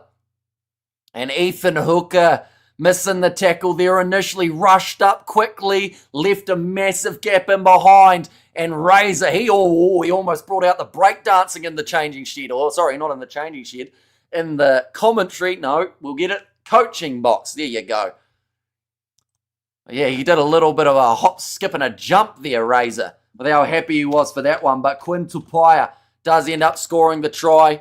67 minutes through, Mackenzie adds the 2, and New Zealand back ahead by the 14 points. Did you know, in just that minute, we had 130 comments come through, ladies and gentlemen. I've got no chance of reading all of them. Of course, we will try and read them later on. But It's going to be a hectic finish. Definitely if South Africa can find a way back into this and get themselves another. But that yellow card, how often has it been costly when these two sides played that someone gets themselves the yellow and the game completely changes? Now rolling this one back. Kyle Preston on international debut. Kicking it downfield off the left boot. Bit of an awkward swirling one, but it's a decent strike of the ball. Keep the foot on the gas, All Blacks, says T. And All Blacks are roasted, served up hot, says Casper there. All Blacks way too good for the supposed world champs. I mean, there's no supposed about it. They are the world champions twice in a row. But on this given day, New Zealand have done extremely well. They've probably... That's the thing. I want to say New Zealand have done a lot of positives in this game, but South Africa have also done a lot of negatives. I feel like this was far from the best spot game that we could have seen. Jan-Hendrik Wessel's actually on the field now for Malcolm Marx. Wilco Lowe, he is out there. Brian Fenter, he is too. And Fabian Holland makes his way onto the field for Simon Parker. So Holland will slot in as 5. Vai will end up going into 6. After that, All Blacks a wreck total meltdown. Now, Reinach going across here to Damien Dialendi, tackled low by Samasoni Taukiaho. Big collision between Lutiacha and Ari Savio, who tried to turn it into a maul. Still 10 minutes left on the clock at the moment for New Zealand. They have the lead by 14. Counter ruck there, and New Zealand will get the ball back again. Preston goes short side off to Fabian Holland. He has to join the breakdown. Good body position from Preston to stop Marco van Staden from a counter ruck. Quinn Tupai goes on to Billy Proctor, not known for kicking. We can see why there. It's gone into touch. Maybe didn't quite have the distance on it that he would have liked. Tried to find it into the hands of Will Jordan, going a little bit risky here. That's not what the All Blacks need to do. They just need to play calm, composed rugby. Geordie Barrett's about to make his way back out there because he's passed his HIA. Surely you leave Quinn Tupai out there after he's just got himself a try, don't you? Comments are like an Alaskan salmon run. Go the ABs. Our Black Bears are pulling for you too, says Michael there. And also the Box got knocked out. But that's the thing. I would not look at this game as what we're going to see in Wellington either. You know, we are still in for a hectic Sky Stadium test match. Like I said, South Africa, their record recently at Sky Stadium is a draw and a loss. Or sorry, a draw and a win. This game is brutal. It has been from start to finish. But, we've just been waiting for that big moment. Talk faster, mate, says Chiro in there as well. And comments are intense, says Patariki. And there too, they are just showing Sky Stadium next week is when we are going to get to see the sides go head-to-head for a second time. And Box just not good enough. I put them 4th below the world rankings. And why is South Africa not stronger? Everything in there is there in place. Well, I'll have to watch this game back, I think, because from what I've seen, it's just been the handling. We have got there, come on the Box, says Olivia. And nearly ripped my 2015 World Cup t-shirt, says Rudy there. But now it is going to be the line out for South Africa. They can still get themselves at least a bonus point from this game and still have enough time to work their way towards a draw. 9 minutes is a long time in a game of rugby. New Zealand scored their first try within 2. Thrown in by Jan-Hendrik Wessels. That looked like an awful line out. Seemed like there was maybe not much communication, but that is what to expect when you go with a part-time hooker in multiple scenarios. But now, Reinach going off to Sasha Feinberg. Ngumaz Zulu looks for the offload. Savia kicks it downfield, but they'll go back for another penalty, this time against New Zealand. Thank you so much. You're doing a great service. Great commentating, says Drum Voice. Thank you very much. Greatly appreciated. And yeah, anyone who is new, of course, be sure to hit that subscribe button. We have got plenty more coming up in the near future. So anyone who is new, be sure to hit that button. What's the score at the moment? It is 24 points to 10. Sasha Feinberg Ngume Zulu will kick this one towards the corner. And South Africa, about 15 metres out from the line, will have themselves the chance. How much time left? Still another 8.5 minutes remaining. Is the ref French? He is not. He's from England. And thanks for the great commentary. Show us the game, please. Sadly, I won't be able to, but the highlights will be up on YouTube pretty much straight away afterwards on the Sky Sport channel. Looks like Geordie Barrett returns, and that's actually going to be for Billy Proctor. So they are going to leave Quinn Tupai out there on the field. Nicely taken by Ebenet Sabeth. Going backwards at the moment, Jan-Hendrik Wessels passes the ball between his legs. The hands of Reinach, little chipping behind here, and it's taken back by Kyle Preston, well marked but it will be a 5-metre scrum now for the Bok. I was confused there for a second as we actually see Seo Kolisi making his way back out onto the field. That is for I think the blood bin of Mako van Staden. And we have got the All Blacks are outplayed, left in the dust. In this game or just in general, Casper? Because at the moment they are leading by quite a bit, but could be less very soon. But really 2 tries is very possible for 6 minutes, but don't think so. The thing is though, it's 2 tries in 8 minutes and a 5-metre scrum. So, you know, I think there is a high chance that we see some sort of backline movement here. Oh, that looks bad. Is that Tamaiti Williams? No, Tamaiti Williams is there. I think it might be Taukiaho. He's lying on his side at the moment. Yeah, it is Samasoni Taukiaho. The last thing that they want is to lose him as well as Cody Taylor for next week. And brilliant commentary supreme, says Mashed. Thank you very much. Greatly appreciated. But the danger of that Springbok scrum cannot be underestimated. They have done it multiple times, even throughout just this game. They have still got, I believe, 100% scrum accuracy throughout the Rugby Championship. Get Proctor off. He's already off. And Waikwaka yellow for being intentionally offside 5 metres out from his own line. So yeah, it was also down to just those repeat infringements that ended up hitting the box a little bit. But now, scrum for the Springboks. I'm just saying, therefore, New Zealand, they need anything but a pushover. While having Lomax and Williams add to that extra shunt. It's looking strong. Oh, front row goes down, advantage again for South Africa. I see Duplessis Karefi has also made his way onto the field. Assume that is for Simon Parker. Now off to the left-hand side again. Pick and go from the South Africans with Damien Dialende. Peter Stefter Toy. Where is Colby? He will be the one to target here, I would think, if you are South Africa looking for the backline. But first, Reinhardt goes straight through. And did he score it? Surely he has. And it's another try for the South Africans. Oh, Reinhardt giving a bit of push and shove there with a couple All Blacks players. That man is dressed like Shrek in terms of his face paint. That looks like there's an injury here for Tupovai. After a bit of a collision there after the try was scored. But Kobus Reinhardt gets over the line. Impact player and a half here. So we're going to go like that. We're going to go like that. There is still time, ladies and gents. I mentioned about that 5-metre scrum and how lethal it can be for the Springboks. They have got time to get back in this one, but they need the conversion from Sasha Feinberg Ngumezulu. Oh, wow. Duplessis Karefi really clobbed, if that's the word for it. Sasha Feinberg Ngumezulu there. Have to be careful doing something like that. But now Sasha, little bit wider out from his last kick. 30 metres from the line. He's got 2 from 6 this year. Can he make it? 3 from 7. Strikes the ball. Looks pretty good.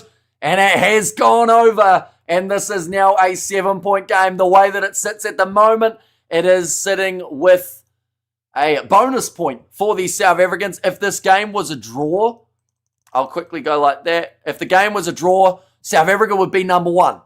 And New Zealand would drop to number 2, and that is purely because of South Africa being the away team. And also based off their rankings, right? Damien Dialende, he is going off the field now for an HIA.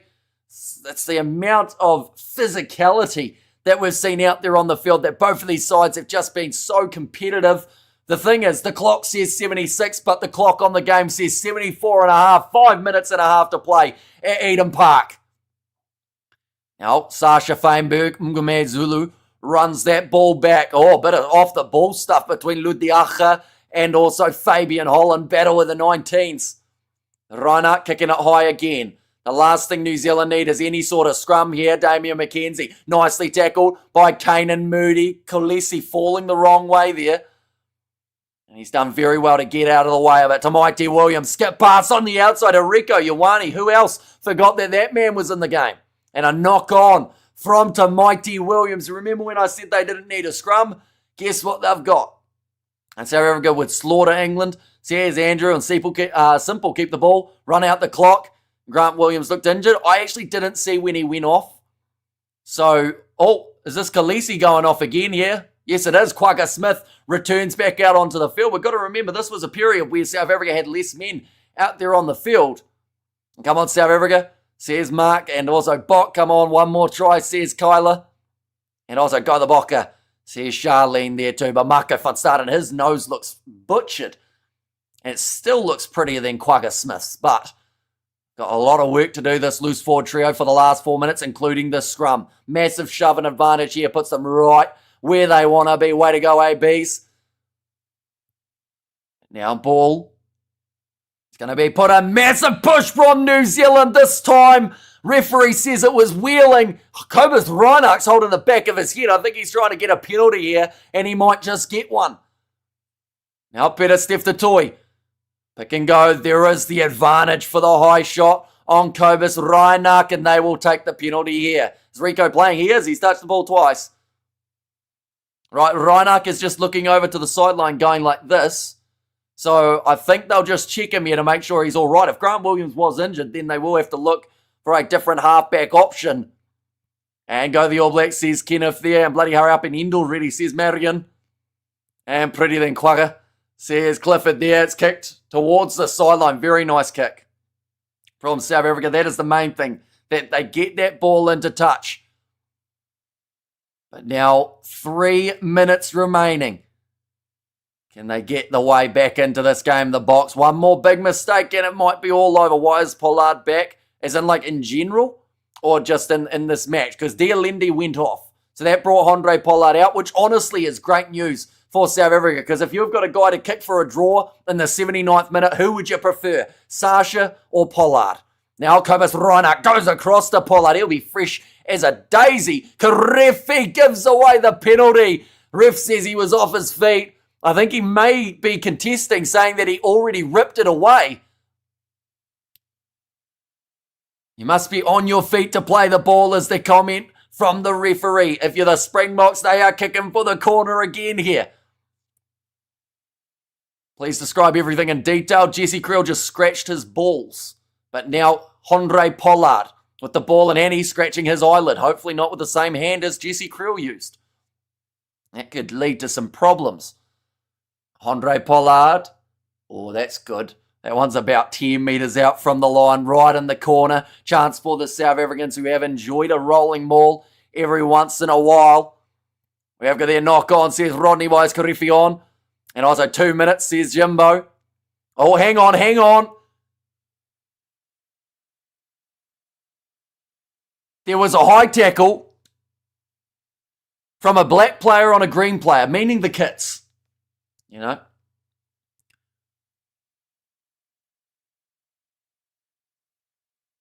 Okay.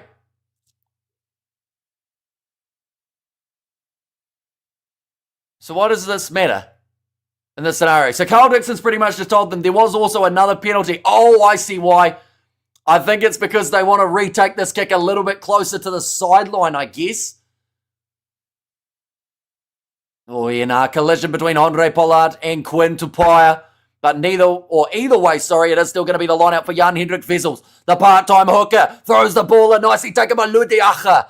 And now sitting about 10 metres out from the line. All Blacks trying to tie it up. Carl Dixon put in a hit on Jan-Hendrik Wessels. New Zealand, they have to defend with absolutely everything here. 10 metres from the line for the South Africans. This is setting up for a draw if we're not careful. But Ardie Savia on the ball. All Black Centurion gets the penalty that may have just secured the Eden Park Test match streak for a bit longer. Man, my face changes colour quickly. It'd be like a chameleon or something. We have got there listening in from Italy. Love your work, bud, says the Sconsman. But that is absolutely a huge one for Ardie Savia. We have got there Hands of Doom, happy 100, says Sashi. And he's done it before as well in the big matches. You know, that Rugby World Cup quarter-final was one that came to mind where he was able to get that last steal. Was there a clear release? We have got their listing from Zambia. How many people at Eden Park? It is sold out, so however many people can be held there is how many are there. But now, you see how much it means to Fabian Holland. Rico Ioane came over, gave him a quick tap, said, yeah, all right. And we have got their All Blacks wear the colour of the dead, and that is black, says Casper. Right. Almost stolen. But just out of the hands of Lutiacha. 20 seconds left here. South Africa fighting to try and get that ball back, but New Zealand will go a couple phases here and then they will look to put this ball into touch and finish off this contest. Tyrell Lomax. Another tackle on him by Jan-Hendrik Wessels. He's got the ball in the middle of the breakdown. He's managed to turn it over, but New Zealand have tied it up. That ball's not coming out. They're told to release it. Is it going to be a penalty advantage against Scott Barrett? The ball's still in. No, South Africa managed to get it back. One last chance for the Boks to be able to level the score. Ludiacha, middle of the field. Oh, that's an ugly clean out on Geordie Barrett by Pollard, who is throwing his body on the line here. But who would have thought with 20 seconds remaining there would still be one last attack from the Boks. Emin Etzebeth tackled by McKenzie. Reinach, Kasavia do it again. That's the question. Will Jordan's trying to do it, but he's been cleaned out early. Reinach again, back across Brian Fenter to Sasha Feinberg, Ungame Zulu, Cheslin Colby. In fact, this time it is Jesse Creel with a couple steps in the middle of the park. New Zealand just looking for a way of tying up this ball. Reinach, skip pass, Diaka, shoveled on. Colby manages to claim it before it's called as a knock on. Now counter ruck from New Zealand, throwing everyone in that breakdown. The ball will be there for the Kiwis. And now Kyle Preston, all he has to do is put this ball back into the pocket and New Zealand should win it. It is taking a sweet age to come out. But Geordie Barrett, in fact, it's McKenzie. He kicked that between the posts. Imagine that bounced off it and came back. And then it would have continued. But the rain is pouring. Test match that was expected to be the biggest of the year. And what a game it has been. I think that the Springboks, this was far from their best. But you know for sure they will be back next week. And they will be looking for a vengeance. Currently, Australia sitting second on the Rugby Championship standings. New Zealand, they moved to number one. And Scott Robertson, in some people's eyes, has just secured his job for a little bit longer. Hamish, you're red. I need to breathe. Congratulations, All Blacks. I almost said those words as they were written. But my tongue got in the way. We have got the All Blacks, All Blacks, All Blacks. And also we have got the Let's Go says, oh, that went so quick I didn't even see who said Let's Go. It was Rush Wolf. Congratulations, New Zealand, says Kayla there. What a battle, says Ronnie. Yeah, insane game of rugby. And it's insane for many reasons, because the first one that I can think of is this, once again, I don't think was anywhere near South Africa's best. They had a huge amount of handling errors, a lot of penalties against them as well. This is the first game for New Zealand in quite some time that they haven't got a yellow card. Quacker Smith, that yellow card near the end of the game, I think was the big difference maker in terms of that kind of momentum of this contest. But what we will do is we will send the link to a whole heap of people and see if anyone is going to join for this post-match. But it has been a really hectic type of game. Early try of Amoni Narua, you could say, made the difference. We have got there, yes boys, says Carlin. Oh wow, the chat is going incredibly quick. We have got there now the Black Ferns. They are going to be playing up against the Irish. We will be covering that game on the channel. Also South Africa versus France in the women's game. I am also going to be covering on the channel too. And Colby rating out of 10 today. I know that this is, I'll be honest, probably about a 5. Colby had some little moments in the game, but he wasn't as formidable. I don't know why the Boks didn't go to the up and unders. Rieko Ioane is allergic to the ball when it's in the air. So why would you not go for up and unders time and time again? Kanan Moody, he kind of built into it. Will Jordan played out on the wing, dropped the ball twice under the high ball. I just think tactically, I feel like they almost played this game into New Zealand's hands. And that is where, the penalty count, 10 and 10, that was definitely, relatively even in that regard. The yellow card for South Africa where New Zealand scored, but then South Africa also scored during that yellow card penalty, or yellow card period, I should say. Thanks, Hamish. Always a pleasure hearing your commentary. Says TE there.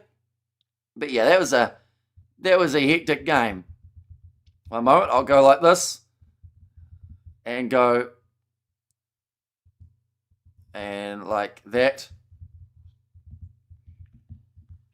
There we go. But what we will do here, ladies and gentlemen, is I will add a banner. And that banner will say New Zealand 24 to South Africa's 17. But what a heart-racing type of contest. The feeling of a Springbok comeback was always there. And to be fair, it all but became a reality. I think that New Zealand, they will look at this game and go, they've done extremely well to win it, but could it have slipped through the fingertips that little bit?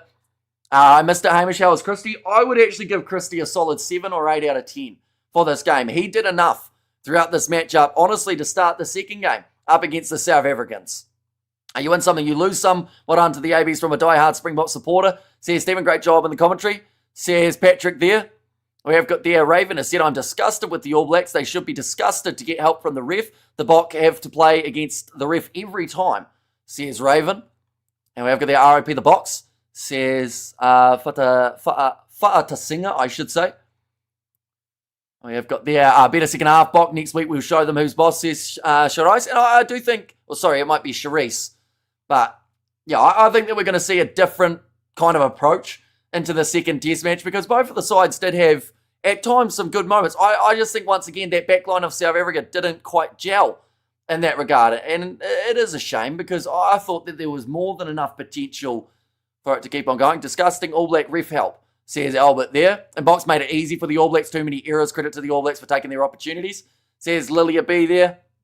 And yeah, you'd have to say still that last 20 minutes, that is the shaky period for New Zealand. You can see they're outscored throughout those closing moments. So, once again, that last 20, if South Africa can get it right for the first 60 in the game in Wellington, it could be a very intriguing one. But, ladies and gents, we have got a couple guests. Now, I do think that there will be some positives to be seen from this game, but they're also both dressed to impress. We've got to appreciate that. So, ladies and gents, it is Vic and Vern. You guys would have seen them in the preview that we ended up doing. If I click the right button, which is this one, and then we go like this, and all of a sudden, with a bit of magic, Vic and Vern. Hello, lads. I don't know what to say. We both thought that this was going to be looking a little bit different, although, to be fair, close game between these two sides. But overall, just what kind of happened in that game for South Africa? There were so many handling errors. First of all, congratulations that you can keep your hair. Oh, yeah, I can. I completely forgot about the buzz cut thing. That was a bit too hectic. Maybe. That's good. I'll take it. We lost the game in the first half. We lost the game in the first half, and I don't know. It must have been obviously a directive from Rusty. We kicked the game to pieces in the first half. I mean, and the difference was that Grant Williams' kicks were not good. We never really had a chance to put the New Zealanders on the high ball under pressure. It was different when Andre Pollard was kicking those high balls. You were under pressure. We could do something. We got way better when Kobus Reinach came on. We got way better. Well, he just seemed he kind of controlled it a bit better, didn't he? Yeah. And I thought Malcolm Marx had a shocker today. He was far from his best. And the weird part was you were always expecting a Malcolm Marx moment. That man's had so many of them up against the All Blacks over the years that, some sort of breakdown steal, similar to what we saw from Savia in the 79th, which, fun fact, I don't think many people expected the All Blacks to not just close out that game with a couple phases and then end it off. South Africa almost getting back into that position of the draw. But, no, it wouldn't have been deserving. No, we didn't deserve to get anything out of the game today. The way we played, we definitely didn't deserve to get anything out of the game. Yeah, because this has been a problem for South Africa. We have 10, 15, 20 minutes of good rugby in a game. We had that with the first test against Australia. We had the first 20 minutes. Then we had 60 shocking minutes. Our first 60 minutes today were shocking. Yeah. And the handling, even in the rain, it just seemed to be a carry-on of what we've seen in some of the past games for the Boks as well.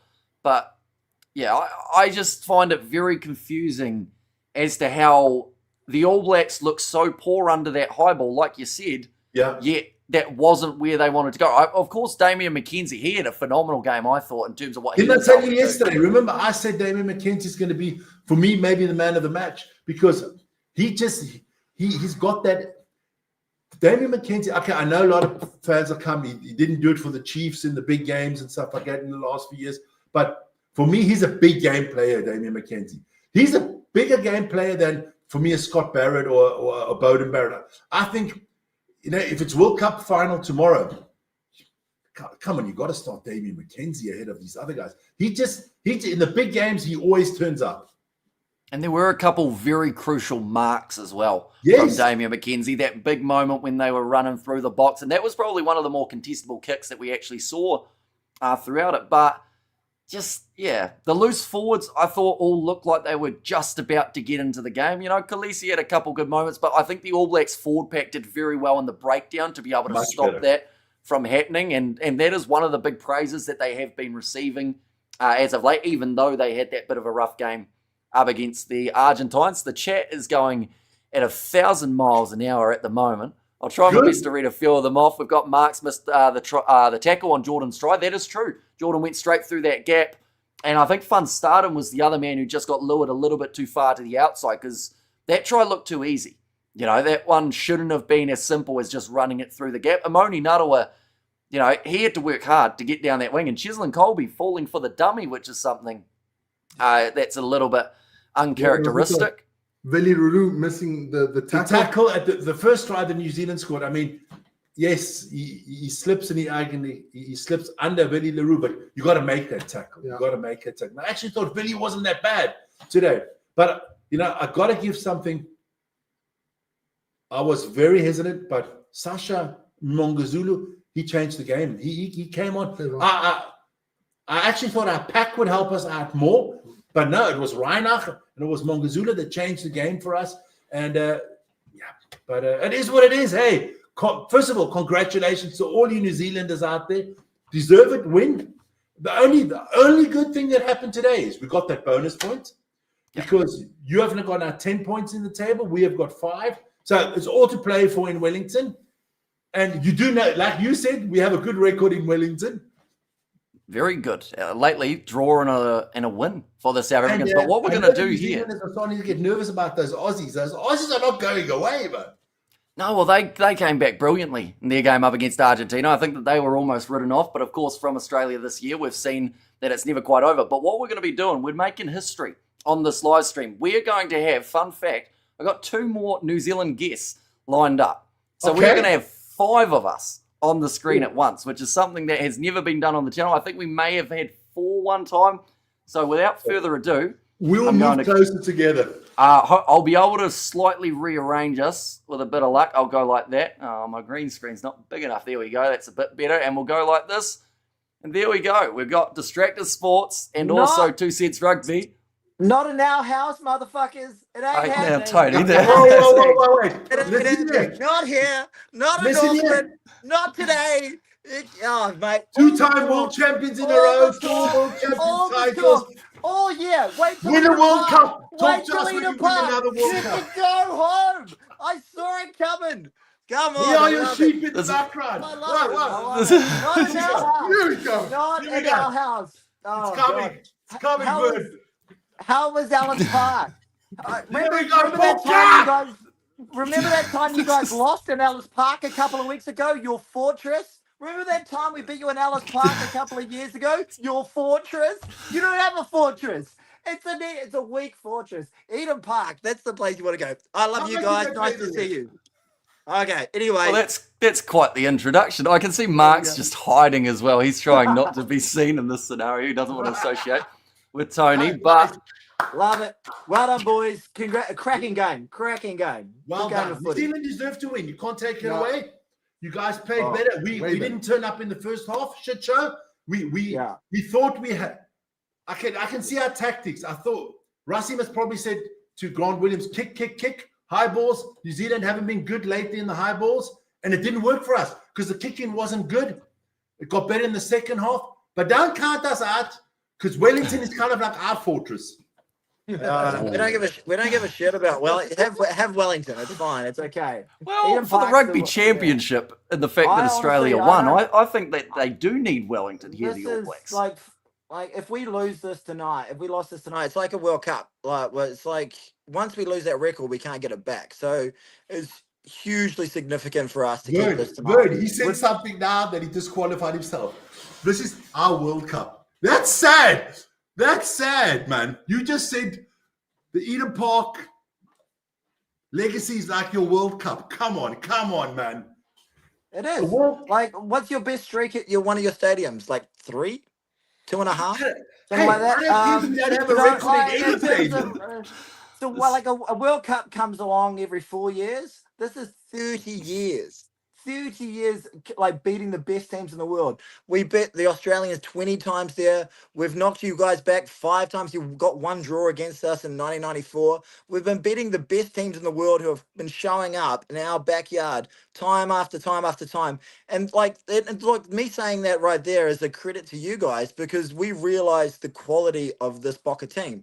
2-time winning World Cup Boca squad coming to our shores. All full of piss and vinegar with us on a bit of a downslope. We have so much respect for the Bok team and what that team can actually bring. We realized tonight the record was under threat like no other time in the last, is one of the biggest, other than the World Cup final in 2011, which is also at Eden Park. This is right up there for us. This is huge.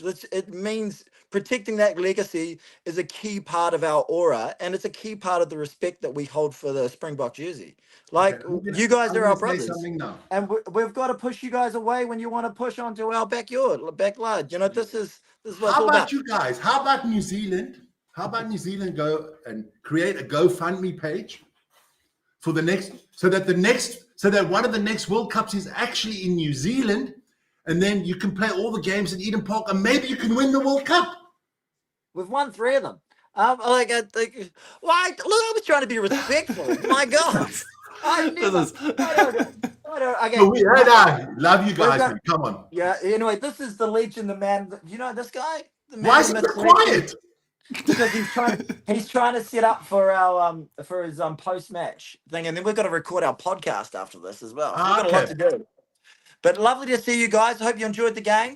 You're welcome. I have no problem. I have no problem with the better team winning, and it was New Zealand today. We didn't deserve to get anything out of the game. We are actually lucky that we still got a bonus point at the end, which makes it a little bit more interesting for next week. New Zealand. Listen, like I always said, the pinnacle of rugby is to play New Zealand at Eden Park. It's been 31 years. I mean, Hamish wasn't even born then. That's right. But I was. No.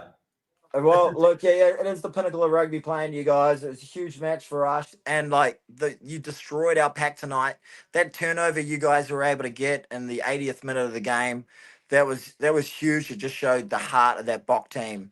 And, full credit to you guys. And we'll see you in Wellington. You back. I still say at the moment, you're the best rugby player in the world.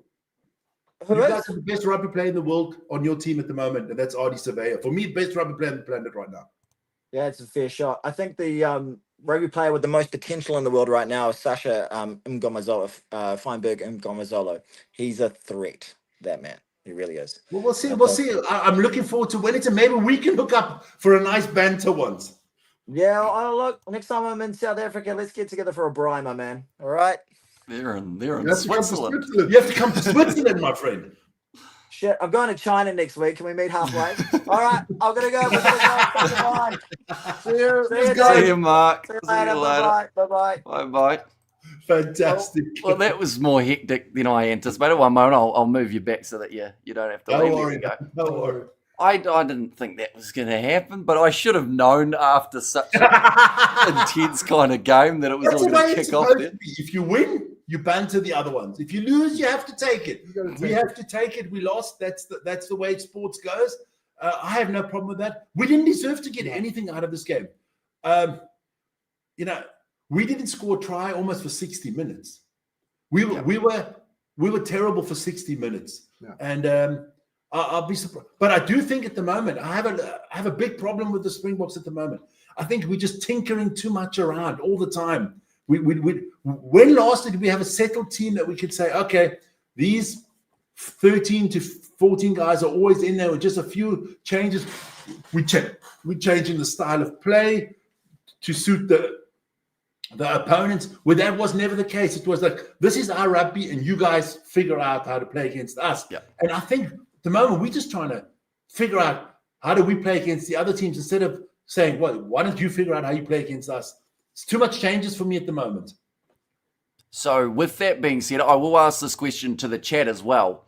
Springboks lineup that we saw today, who are the maybe 1, 2, or 3 players that you think should be changed heading into the next match? I think that, to be honest, depending on the style of rugby that South Africa want to play, this is going to sound pretty brutal, but Pollard off the bench instead of starting? Do we need to see more attacking from the South Africans? Look at what happened in that last 20 minutes. We saw 2 tries from the South Africans, which could have made a massive difference had they done that in the first half rather than the second. And that's taken nothing away from Pollard. He was actually one of the standouts, I felt, for South Africa. But you know what you're going to get with him. And I do think that if Sasha is able to get his kicks over, like just having that little bit more attacking threat could go a massive long way in terms of intimidating this New Zealand side, because there were times when that attack started going late that it looked like South Africa right on the verge of being able to get themselves the try.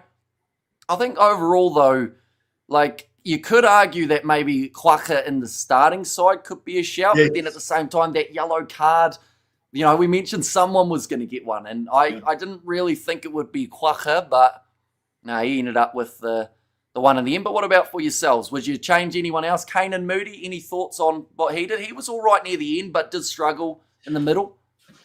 Look, I agree with you. If Sasha gets his kicks over, I mean, I'm not expecting him to make every kick. I'm expecting those kicks that you're supposed to make. If you make the ones you're supposed to make, yes, start him in front of Pollard because he gives you more offensive flair and stuff like that. Yeah. I'll be honest with you. I mean, we talked about it. I would actually like to see Faf de Klerk start. Well, I was not impressed by Williams today. Not at all. Yeah. Which is interesting because he's normally the first choice guy, isn't he, for South Africa? Like, even up to the stage, like everyone said, cemented in Grant Williams starting, maybe de Klerk off the bench. But now it seems like this game's changed that opinion. But then could that also be that 19 combo that maybe isn't quite working as well as it needs to?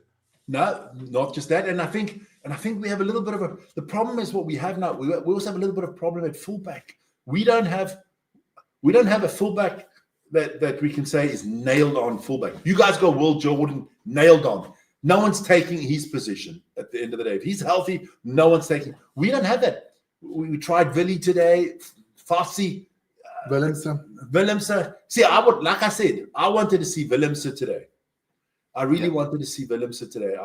It's so hard. But it's hard. I mean, you know, we don't get to see the guys in practice every day. You don't see what's going on. But I would try Sasha at the beginning, Pollard off the bench.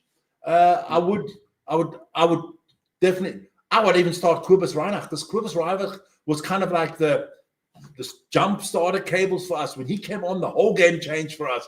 We looked so much better. Yeah. And I do think that, of course, hindsight's a wonderful thing. Yeah, of course. But stylistically, I honestly think Afalele Fassi, with how he played in that second match up against the Australians, like that's the case of strike while the iron's hot. Maybe have Willie Leroux off the bench. But the big question mark for me right from the get-go was that Ethan Hooker choice. And we saw it. The All Blacks scoring that last try off a missed tackle from Ethan Hooker. He defensively misread it, ran up too quickly, and got himself into no man's land. So is that one of the perfect examples, like you said, of trying to do too much with a lineup rather than just picking what would actually be the most effective? I didn't understand the Ethan Hooker choice. I thought it would be Andre Esterhuizen, who's definitely the better defender and stuff like that. I mean, are we? I mean, I don't know what the big plan for Rassie is. Is he okay? Obviously, he'd like to win the Rugby Championship, or is he just tinkering and changing and trying to get a formation? And he says, "No, we only got like 1.5 years to go, or what was it, 2 years to go now till the Rugby World Cup? Or does he actually not know anymore what his best lineup is? And he's trying to keep everybody happy. Somewhere down the line, I mean, we're taking 55, 60 players to these Springboks get-togethers. Somewhere down the line, come close to the World Cup, we're going to have to stop being brutal and say, look, you're not part of the plans, you know? Yeah. And See there stick, from it's like with Fassi, bringing Vili. Vili's not going to be there for the World Exactly. Cup. So Stick with Fassi. let him make his mistakes and whatever, but stick with somebody. Stick I with think him. at the moment we're chopping and changing way too much. Remember when we talked about it, you said Coach Robertson not very brave, but maybe he's not being as brave and not changing so much. It's actually giving you a better gel team that know each other. Where with the Springboks, every game it's 4, 5, 6 different changes. You never know who's playing, you know. And we've got there from Charles, Ethan Hooker is a good defender. Where have you guys been? The thing is, there's no denying how strong Ethan Hooker is as a defensive player. But he wasn't good today. In a game at Eden Park, where you need someone to make a massive impact off the bench for the last 20 minutes, like they probably left him a little bit later, and it was only due to injuries, really, that they did bring him on in the end. Like, you want someone like an Esterhazen who's going to give you that big run, 50 meters gained down the middle of the park, or 50 in total, and it just seemed like don't get me wrong, Ethan Hooker's got a brilliant Springbok career ahead of him, but that will be the criticism that Rassie gets, as well as I actually think Jan-Hendrik Wessels, because in that scenario, I feel like you needed a specialist hooker to replace Malcolm Marx when he wasn't playing his best rugby. And normally that would be someone like a Bongi or Manambi, but even I think Manus van der Merwe would have actually done all right. You know, that first Jan-Hendrik Wessels line-out seemed all sorts of confused. Like Ludiaga took it around his kind of thigh region in terms of how high that pass went. But no, I think overall it was certainly a game that we saw that it maybe didn't quite live up to that expectation of that really closeness, but it had those moments near the end. And I think that was just because we didn't see that one or two tries from South Africa earlier. We have got there, hold on, Hamish, not long to go. Not long to go to what? The World Cup, maybe? Cut your head off, maybe. I don't know. I was going to say, do you think I should still say that even if they win the second one, I do it? But I'll wait to see what I'm feeling for the week, because I can't do an Elton Yankees and do half of it. That would actually be worse. Well, you could Well, how about a Ronaldo, the old Ronaldo, the one that he had at the World Cup? Oh no, not just a little bit on top. Put a bowl up there and chop round it. I just want to go into what the one person in the chat said there about Ethan Hooker. Yes, he's a good player. I said it during our live stream. There are no bad rugby players playing for the Springboks, and there are no bad rugby players playing for the All Blacks. If you play for the Springboks, for the All Blacks, you're a fantastic rugby player. But there's a difference. Are you a big game player? That's the difference. There are certain Springboks, they will play fantastically well at Georgia, Italy, Wales, whatever. But are they going to have the same impact when they play France, Ireland, or New Zealand? That's the difference in sports. That is, you have big game players and you have other players. And Ethan Hooker is, for me, right now, maybe later on in his career, but right now, is he that big game player? I even thought Grant Williams was a little bit overwhelmed with everything today. Where I don't think if you had Faf starting the game today, I don't think he gets overwhelmed playing the All Blacks. Yeah, and that's in all sports. There's certain players, they step up in the big moments, and there's other players are very good players, without a doubt, but they just don't have that dog in them. I always say the dog in them to step up at the right moments. And I think we have a lot of those players on the field today. I even thought Malcolm Marx today, I didn't recognize him today. He was totally off his game today. I think Marco van Staden really showed, because that's the other thing. Isn't it weird that now my brain's going, if they're going to play a replacement hooker who isn't actually a hooker, maybe they could give it to Marco van Staden rather than just literally just going with that specific specialist hooker option. But Van Staden, I think, I'd like to say he proved me wrong today in terms of the way that he was able to keep his composure out there on the park. When it was getting physical in the breakdowns, you sometimes expect him to get a little bit too drawn into that breakdown battle. But no, he seemed to keep his head relatively well. We've got from James O, show us your tits, Hamish. I won't be doing that. You wouldn't be able to see them because of the bar anyway, but I got Some there. people come up with stuff in these chats. Some people come up with stuff, man.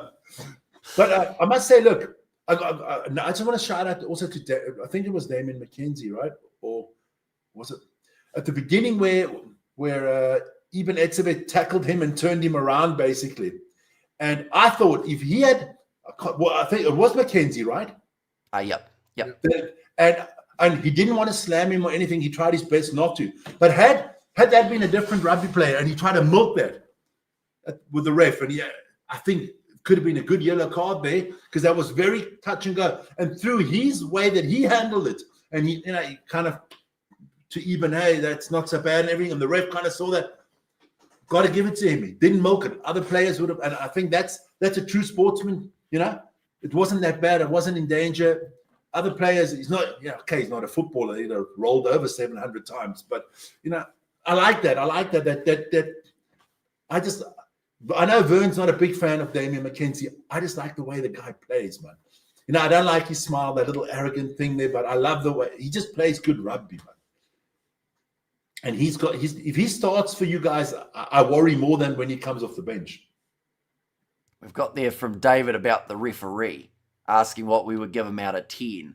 I feel like the thing is, with this game, we mentioned about it throughout all of the previews, throughout the lineup predictions. The ref was always going to be the main talking point. No matter who won, no matter what the penalty count was, the referee was always going to be mentioned. I thought that Carl Dixon, as a whole, I don't think he did that badly. A lot of the decisions that he made sense. Now, there were a couple forward passes that I thought would have been cool. One for New Zealand, one for South Africa. But all refs are like that these days. Yeah. If you look at the games, you go all the games that we do on these channels, and you look, the refs are very bad on the forward passes these days. I don't see that. Now, look, we went off, obviously, in the emotion of the game. You're like, ref, what the are you talking about? And all that stuff. And what the hell is that call? And even the Kwaka Smith one, I went off, and then afterwards you watch the slow-mo. Yeah, you can see why he got the yellow card. But you can't blame the ref. If you're South Africa, you cannot blame the ref. Because the ref didn't play the first half the way, it wasn't his mistake. The handling errors. And the handling errors got nothing to do with the ref. If you can't catch a ball, you can't catch a bloody ball. The ref can't do anything about it. So I'd give the ref a solid 6 out of 10. 6, 7. Yeah. I thought he was. I've never seen so many obstructions, though. That was weird, wasn't it? But then that also came down to maybe South Africa's lack of I don't want to say, and also the inexperience of playing together as this lineup. There were a lot of times where everyone was ending up in that same spot. I noticed it with Ludiacha when he made his way onto the field. It was as if he had been told what was going to be the plan, and then from there it just it kind of fell apart. But lineouts, they were so competitive. In fact, this was probably the best, I want to say, lineout battle between two sides that we've seen in quite some time in terms of the amount of steals that we saw. We lost 4 lineouts today. And I mean, twice Malcolm Marx passed the ball to the front guy that jumped for the New Zealanders. The first guy in the lineout, he just passed it straight to him. I was like, I was about to lose my shit. I mean, I was like, you can't. No, you did. 4. You can't lose 4 lineouts. Come on. You can't lose 4 lineouts. No, you can't. Then how many did New Zealand lose? They would have lost at least 2 or 3 as well, wouldn't they? 2. They lost 2. We lost 4. And what's gone, and South Africans have to accept it, 2-3 years ago, us Crumbs was so freaking dominant worldwide. We used to, even Rasi come up with shit against, who do we play there? Where we kicked the ball at the beginning, extra to get a scrum to start the game against Italy. But our scrum domination is gone. We have not that dominant scrum that we had a few years back. Bomb squad is gone. Off the bench, we're not that, that bomb squad effect is not there at the moment. Is it because we have, and I don't want to hear about injured players or stuff like that. I think you will see Jasper Visser next week. I'd agree. I think that he's definitely back in the running because he finishes his suspension, doesn't he? So he'll be able to be back in the running. There'll be a couple other guys who are maybe on the fence about whether or not they will be added into that lineup. But I do see quite a few changes for Rassi's side here. I think we'll see Faf de Klerk. I think we'll see Afalele Fasi in that lineup too. But I do have to say, though, the scrum for me still was formidable for the Springboks. Like, I could tell every time that there was a scrum, there was nervousness from New Zealand supporters because they knew the danger. Definitely when New Zealand had that scrum feed and the Boks just bulldozed over them. And eventually that led to that Malcolm Mark try. But I think that in terms of that scrum, when they get it right, I still think it is absolutely world class. And we probably saw them get it right 4 or 5 times in this game. But I think that New Zealand scrum maybe is a bit stronger than it was first anticipated. And because they've been playing up against the big French forward packs and, Argentina, they're known for being pretty rough up front and physical, maybe it wasn't quite shown to scale whereabouts New Zealand's front row is. Because I did think that, to be honest, like De Groot, he had a busy game for the first half, but I don't think that there was any sort of, like, huge competitiveness from New Zealand in the first half scrum. I do think that the second half with Lomax as well as the Mighty Williams, like I wouldn't be surprised if Lomax starts the next game. Then we also had a lack of scrums in that first half. So, yeah, there's plenty to look at from this game, but still plenty of rugby. Still to go, what's wrong, Vern? You got cramp in your foot? I've got cramp. He's got a cramp in his foot. It'll be from tensing so much during those final moments. But he actually put the heart monitor watch on today. He was. Oh, did he? Yeah. I wasn't too bad. But we find out something. We can do a show, right? And I can be totally calm. And there's one word. Well, there's 2 words that just trigger me. Yeah. Trigger me. I was like, we were really calm doing the Australia games, and all of a sudden, Vern just mentioned Matt Williams. And off he goes. And I just, when I hear his name, I just go off. I just go off. That guy triggers me, man. There is a video on your channel of you literally in a hospital bed, ranting about Matt Williams. And I don't think there's been too many videos for rugby YouTube that have been filmed in a hospital bed, but and I was hurting as hell. I was hurting as hell, and I was like lying there on the back. And I had he brought me the whole computer into the hospital so I could do some stuff. I'm lying there and I'm going through, and I'm like, what's this breaking news? Matt Williams, this thing, the Springboks. I listened to that, and then I was just like, I got to set up something here in the hospital. No, he triggers me. He's just one of those people that triggers me, man. I wonder what he would say about this game. But no. I'll tell you, he's loving it. He hates the Springboks, but that's fine. That's okay, man. It's okay. But we didn't deserve to win. We didn't win. New Zealand deserved to win. Next week's going to be epic. I think this, a lot of people on our chat was like, oh, well, if New Zealand win, they've won the Rugby Championships. I don't think so. I can, worst case, I can see next week Springboks maybe winning and Argentina winning, and all of a sudden anybody can still win the Rugby Championship.